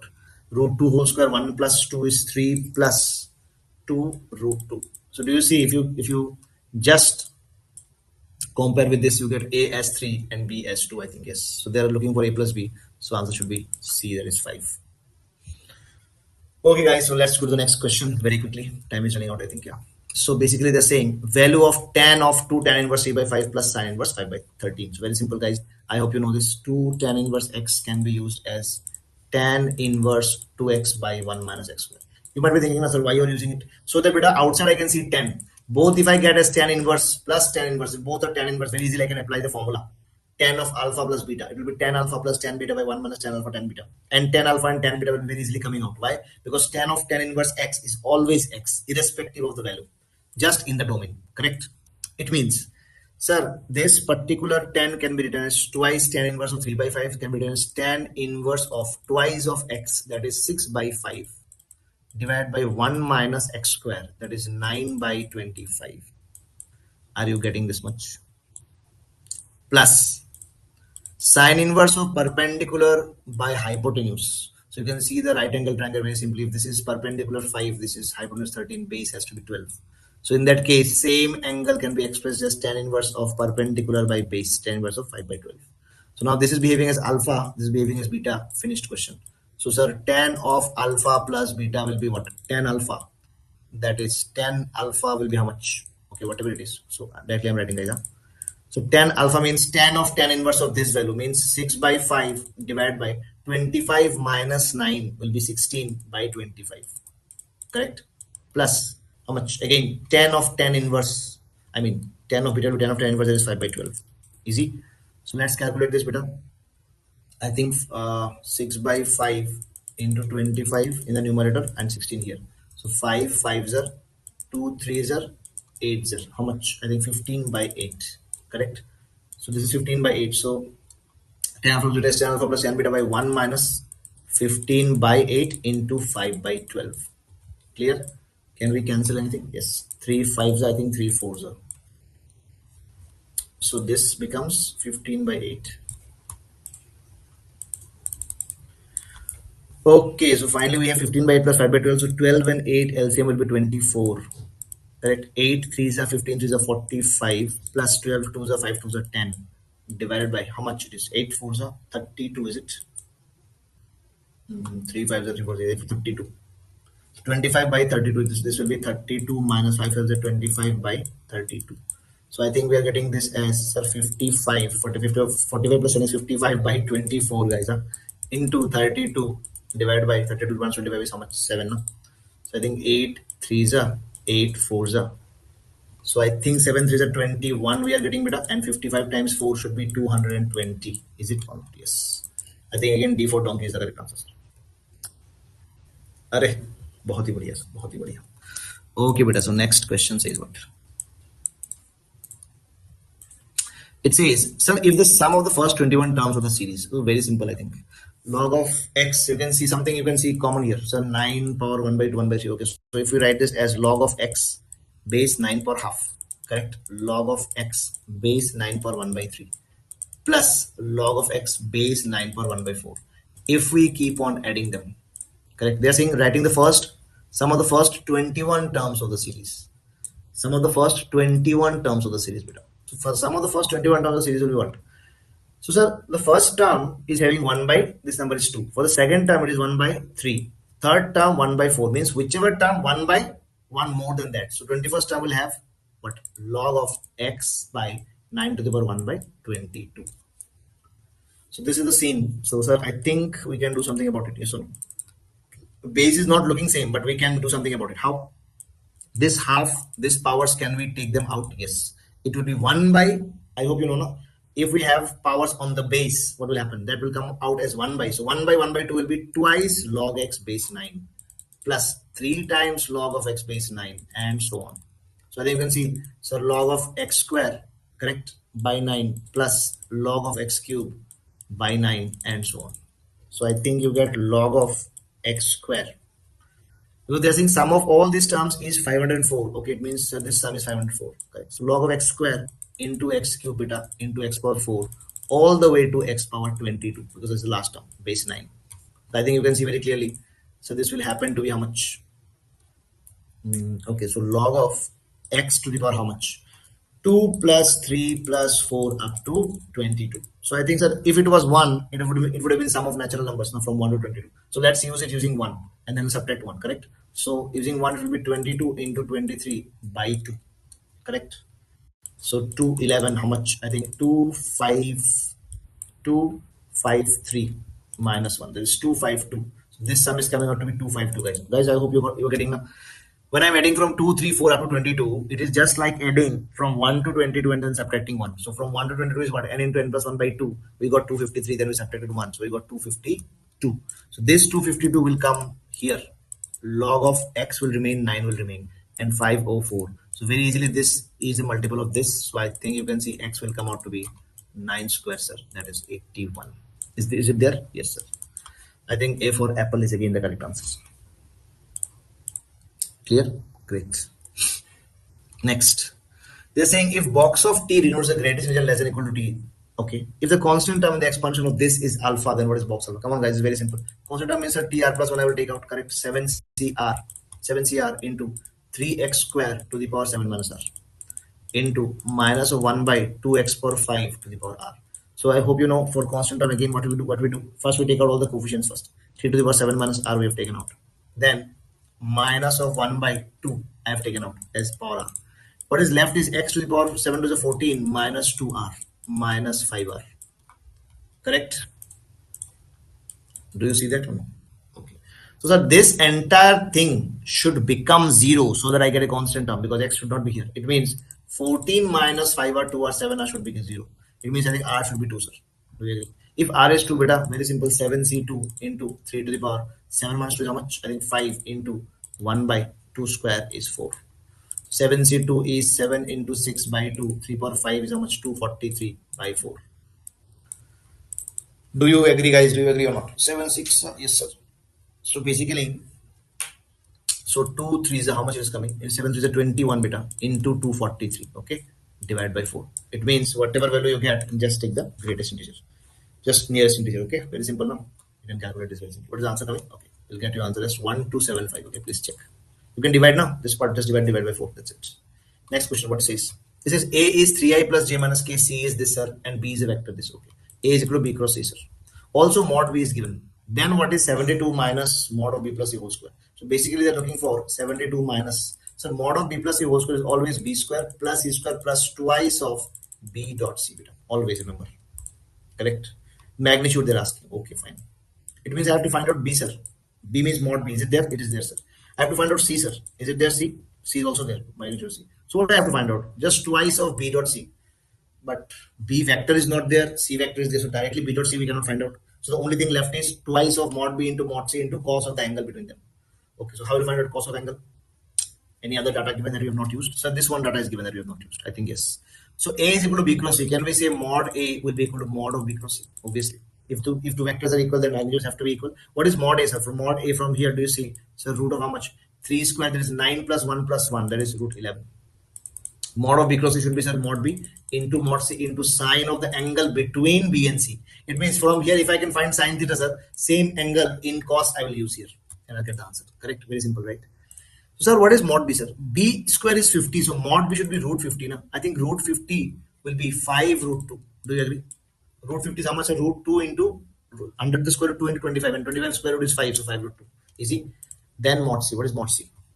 Sir, mod C, mod C. C is this. So, mod C will be how much? Under root. Sir, 3 square plus 3 square how much? So, 3 square is 9 plus 9. That is 18 plus 4 is 22. Okay. Now I get a feeling of why it is root 11. Correct? So sine theta we got here. So from here, I think we can see root 11 5 times root 2. Root 22 is root 2 into root 11 into sine theta. Clear, beta? So I think root 11 gone. Root 2 into root 2 is 2. 2 into 5 is 10. So I think sine theta is very simply coming out to be 1 by 10 beta. Correct? 1 by 10. No? So cos theta is very simple. Sir, under root 1 minus sine square theta is 1 by 100. That is coming out to be how much? Sir, root 99 by 10. Because 100 minus 1 is 99, root is 99 and then by 10. Okay, fine. Shall we use it here? Let's see. So B square is given to be 50. So I'm finding out this, guys. I'm only finding out this. So B square is 50 plus C square. What is C square? I think you remember C we found as root 22. C square should be 22, sir. Yes. Plus twice of mod B. Mod B is how much? Mod B is 5 root 2. Yes. Into mod C. What is mod C? Guys. Mod C. So mod C is again root 22, correct, into cos of the angle between them, that is root 99 upon 10. I hope you got it. So from here, sir, this value is 72. I think you can see it will cancel. Plus, let's see, 2 into 5 is 10. 10, 10 gone, sir. 1 root 2 left, and root 22 can be written as root 11 into root 2, and 99 can be written as root 9 into root 11. Please don't, yeah, this much is the previous calculation. Root 99 is your 3 times root 11, correct? So I hope you're getting, so 3 times root 11, sir. Got it. So I think it's very simple, guys. Correct now. So sir, I think now job is done. Yes or no? So 72 plus root 2 times root 2 is 2. Root 11 times root 11 is how much? 11, sir. Into 3. So I think 3 to the 6, like 66, right? And this to be separated from 72. 72 gone. It will be how much? Minus 66. Then you are taking modulus, so your answer should be plus 66. I think this is the answer. Let's check. Yes, sir. Got it. Great. So next question is, I think, from determinant, right? Yes. They are saying what? They are saying decay. What is decay, sir? Determinant with respect to k is given, expression with respect to k, and n is a constant. Here n is your constant. Anything, it can be any number. They are saying if k is going from 1 to n, decay sigma, if it is 96, please find out what is n. Please find out what is n. Okay, let's find out, sir. So guys, if I say sigma decay and k goes from 1 to n, don't you think basically we are doing d1 plus d2 plus d3, sir, up to dn, correct or no? Yes. Now you tell me, if we are doing this, so sir, for d1 what will happen? d1, please understand, n we are not touching at all. Are we touching n? No, sir. So for d1 it will be 1, then 2, then 2 into 1, minus 1, again 1. But sir, n will be as it is. So n square plus n plus 2, and this is n square. Again, this is n square plus n, this is n square plus n plus 2. Correct? So for D2 also, what will you do? And do you see, sir, second and third row, again, I will keep same, sir. But only this I will change. 1, 2, 2 is 4, then 3. Correct? And for D3 also. Correct? It means that when I'm adding the determinants, I hope I remember that when we're adding 3 by 3 determinant, 2 rows or 2 columns have to be same if I'm adding multiple determinants. And if they are same, corresponding elements will get added up. Do you agree or not? In that case, sir, finally my answer should be what? N square plus n plus 2 as it is, n square here, again n here, n square plus n here, and then n square plus n plus 2 here. So if I'm adding, so if I go from k equal to 1 to n, so in every element I will get 1 only now. Like, I mean, on the first element place, it will be 1. So 1 plus 1 plus 1 plus 1 up to n, 10 will be n. Then in place of 2k, first I will get 2, then I'll get 4, then I'll get 6, so multiples of 2. So basically 2 into what? 1 plus 2 plus 3 up to n, there is n into n plus 1 by 2. And finally, this is 2k minus 1, that is sigma 2k minus 1, that is sum of all odd numbers, 1, 3, 5 up to how much? When I go to n, this is 2n minus 1, this is called what? Summation of all odd numbers. All n odd numbers is always n square, correct? So that is your n square. So this is the final thing that we got, sir. Now what? Do you think this entire sum is given to you? Yes, why not? So this sum is given to us as 96, correct? Yes. But don't you think, sir, I think to multiply and to break everything, better to relieve it little bit by using properties. Yes or no? I think R1 minus R2 we are doing, sir. So n minus n becomes 0. This is n square plus n minus n square plus n plus 2 will make it minus 2. N square minus n square becomes 0. Correct? And again, we are doing R2 minus R3 together. So this will again become 0. N square plus n plus 2 minus n square plus n will make it 2. And n square minus n square minus n minus 2 will make it minus n minus 2. And the last row, we keep it as it is. Because we have changed only R1 and R2, but n square plus n plus 2. I think it is very simple now. Correct? Okay. So after doing this, this will have n into this. Okay, so twice of n plus 2, correct? N times this, okay, minus 0 is 96. Okay, beta. So finally, what we get? Finally, we get, so I think twice n times n plus 2 we get as 96. Clear? So I think 2 is cancelled with 48, and n into n plus 2, obviously n is a natural number, is 48. So if you want to factorize this and like middle term split this, fine. I'm just doing it directly. How, sir? If you see all the factors, beta, only one factor will satisfy this. That is the difference of two factors is a gap of 2 with natural numbers. So n should be your 6. Okay. Hence, that's your correct answer. Yes. Very simple question. Okay. Next question says what? So next question says if the area given by 2y square less than equal to 3x. So 2y square less than equal to 3x area will be how it will look like. So very simply, let's see. First, let's write down what is y square as 3x by 2. So that is a parabola, correct? Something like this. That is a parabola, right? So if that is a parabola, how it will look like? 4 times 3 upon 8 times x. So this is your parabola. Okay, fine. Then they're saying y plus x equal to 3 or x plus y equal to 3. If you plot this, it will be y equal to 3 minus x. Okay, beta. If you check carefully, so this will be 3 here. Let's say 3 is here also. Okay. So this will be your line y equal to 3 minus x. Fine. Now they're saying x plus y less than equal to 3 and y square less than equal to 3x. So y square less than equal to 3x means inside the parabola. They're talking about this portions. Correct? But sir, they're also talking about the lines portion. They're saying x plus y should be less than equal to 3. Means if I talk about origin satisfies this equation. Means origin will definitely lie in this region. Correct? Okay. And they're saying y should be positive. Means your final region, how does it look like? But sir, there is one more region left. Yes or no? Yes. And they're saying outside the circle this, that is 3 comma 0 means same circle we are talking. Whose radius is root 2 beta. Please check whose radius is root 2, right? So something like this. Okay, so I'm not drawing the other part of the circle because our prescribed area is outside the circle. Basically, they're looking for this much portion beneath the line, above the x-axis, and inside the parabola. Means this much area is what they're looking for. Clear, beta? I think you understood, sir. This much angle and this angle are 45 degree. Means this much portion, if I talk about this portion, if you watch carefully, this portion is the sector of this circle, whose area can be very easily calculated a1 as how much. So this is, I think this is pi by 4 now. So if it was a quadrant it would have been pi by 2. So this is even half of the quadrant. That is 1 by, not 1 by 4th, 1 by 8th of the area of the circle. So pi r square by 8, r is root 2, so pi r square will be pi by 8 times 2. That is, this value is pi by 4 beta. Clear? Okay. Now why you are saying this, sir? Because I think, sir, I think better if you try to calculate this area using x-axis, now it will be difficult. So better you take the y-axis root. Why, sir? Can we find this point? Yes. Let's find this point first.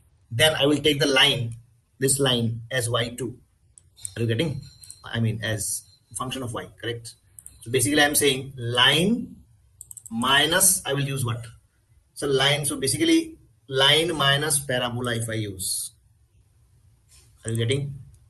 Into dy, and I will take the value of y from 0, this is the 0, to this point. So I just need to find out this point. So this point is the intersection of parabola and line, sir. Let's go ahead. So parabola y square is equal to 3x by 2 beta. Line is how much? Sir, x plus y is 3. So I think x will be 3 minus y. Do you agree or not? Because see, why I'm not converting into a quantity in x? Because I need y. So directly I'm converting into y. So 3 by 2 into x is 3 minus y. Clear? Yes. So I think we got 2y square 9 minus 3y. Clear? So I think better 2y square plus 3y minus 9. Clear? So 2y square plus 6y minus 3y minus 9 equal to 0. From here, if you check, 2y into y plus 3 will come. Minus 3, if you take again, y plus 3 will come. So from here, you will get y as minus 3 and y as 3 by 2. So y as 3 by 2 means are these kind of. Okay, so this will be the line. So obviously y equal to minus 3 will reject. It means, sir, I should go from y equal to 0 to 3 by 2. Easy.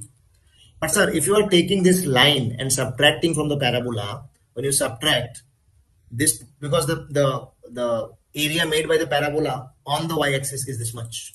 So if you subtract, so let's call this, let's give this name as A1. Let's say this is A2 and let's say this is A3. Correct, beta? So if you check, so line contains which areas? Sir, line will take all the areas. Correct, from 0 to 3 by 2. So line contains A1 plus A2 plus A3. Easy? Yes, sir. Minus parabola contains only A3, sir. And I need A2, correct? So my required area is A2. So how many of you see? Sir, I think A3 gone. So this integral is giving me A1 plus A2. It means finally I have to subtract A1. That's why we took this out already. So I think you got the point. Okay, sir, after integration I have to subtract A1. Clear, beta? So I think let's go ahead, sir. It's very simple integration if you use the y-axis root. If you take the x-axis root, life will become hell, sir. Yes or no, beta? Correct. So can we see, sir, 0 to 3 by 2? What is line? My line is, but sir, here it is dy. So I have to convert line in terms of y, function of y. So x will be 3 minus y. So line is 3 minus y minus parabola. Parabola in terms of x will be how much? Y square is 3x by 2 beta. So 2y square by 3 is your x. So minus 2y square by 3. Clear? Okay, sir, this we got. And then finally, after you integrate, you have to subtract pi by 4. So I think you will be able to do it very simple. Correct? Just calculate this beta. So how much? 3y minus y square by 2 minus how much? I think 2 by 9 into y cube. Then go from 0 to 3 by 2 minus pi by 4. So that will be your A. And once you get this, this value is coming out to be how much? Let's see. It will come out to be 42. Okay, beta. Please finish this part. I think you can very easily solve, take it from here, right? Very simple. Now 3 by 2, just put it there and calculate. Okay. So we are in the last question, beta. I think it looks like a differential equation, sir. I think so. I also think beta. It looks like a differential equation. Okay, let's see. They're saying let a curve y equal to yx be given with the solution of the differential equation this. So they're saying cos of half of cos inverse e power minus x. Oh my god, sir. How to handle this? Always remember, big expression first you try always by substitution. You will see many things that you cannot see directly, beta. After substituting, you will be seeing them very clearly. So I think you can see half of cos inverse of e power minus x. Okay, if I take this as t. Okay, sir, if I take this as t, sir, what is the benefit, sir? Let's see. So if I take derivative directly with a half of cos inverse e power minus x. Cos inverse x is minus 1 by root 1 minus x square. So minus 1 by root 1 minus x square, that is e power minus x square e power minus 2x into derivative of e power minus x is minus of e power minus x into dx equal to dt. Okay, sir. But then what, sir? I think you can see minus 1 is gone. And here if you see half of, sir, e power minus x, can I write this as 1 by e power x? Yes. And if I take LCM, e power minus 2x becomes 1 by e power 2x. If I take LCM, sir, I think this part I am seeing, sir. Do you agree? So e power 2x minus 1 by e power 2x. If I take out the root, becomes e power x, gets cancelled into dx, becomes dt. Okay, sir. This much we got. Guys, the moment you get this much, do you agree? Sir, now after that, it looks like cos of t, because this I have taken entire thing is t into. So this part, if I bring it down, please check all of you. Dx upon this part, if I bring it down the left hand side, so dx upon this becomes dt into 2. Do you agree? Instead of dx upon this, I'll write twice of dt and right hand side is dy. Just tell me how lollipop is this, sir. So it happens to be, sir, very lollipop integration, right? Twice of cos t will happen to be twice of sine t beta, correct? Equal to y plus c. That is twice of sine of, correct? So t is how much? T is cos inverse e power minus x whole divided by 2 is equal to y plus c. So now obviously our job is to find out c and then figure out other things. So now they're saying if it intersects the y-axis at y equal to 1. So y-axis means, sir, x should be 0 and y should be minus 1. Correct? So if I put x equal to 0, y minus 1, what I get? So twice sine of, check, x is 0. So I think cos inverse 0 by 2. So x 0, x 0, not cos inverse 0, sorry. Sine of cos inverse of beta. If x is 0, this is cos inverse 1 by 2, right? Yes. Equal to y. Y is how much? Y is minus 1. Yes, y is minus 1 plus c. And cos inverse 1 should be 0. So sine 0 becomes 0, sir. So finally c I got as 1. Once I got c as 1, can we write down our final expression? If I get c as 1 beta, very simply twice of sine of cos inverse e power minus x by 2. C is 1, can be written as what? Y plus 1. Easy? Yes. Now they are saying, what is the intersection point of the curve with x-axis? Like if it is alpha comma 0, then what is e power alpha? It means, sir, I should see where x is alpha and y is 0 and then figure out. If I put x equal to alpha, y equal to 0, what do you get? Twice sine of cos inverse e to the power minus alpha in place of x by 2 and y is 0. Okay. Y 0 means 1, sir. It means, can I take this 2? Yes. If we take this 2 on the right hand side, beta, what will happen? If I take this 2 on the right hand side, sine of cos inverse e power minus alpha by 2 becomes half. So I think, sir, it looks like cos inverse of e power minus alpha whole by 2 is pi by 6 if I divide or if I multiply that side. Okay, I think it will be 3. So cos inverse e power minus alpha is pi by 3. So I think e power minus alpha is cos of pi by 3 is half.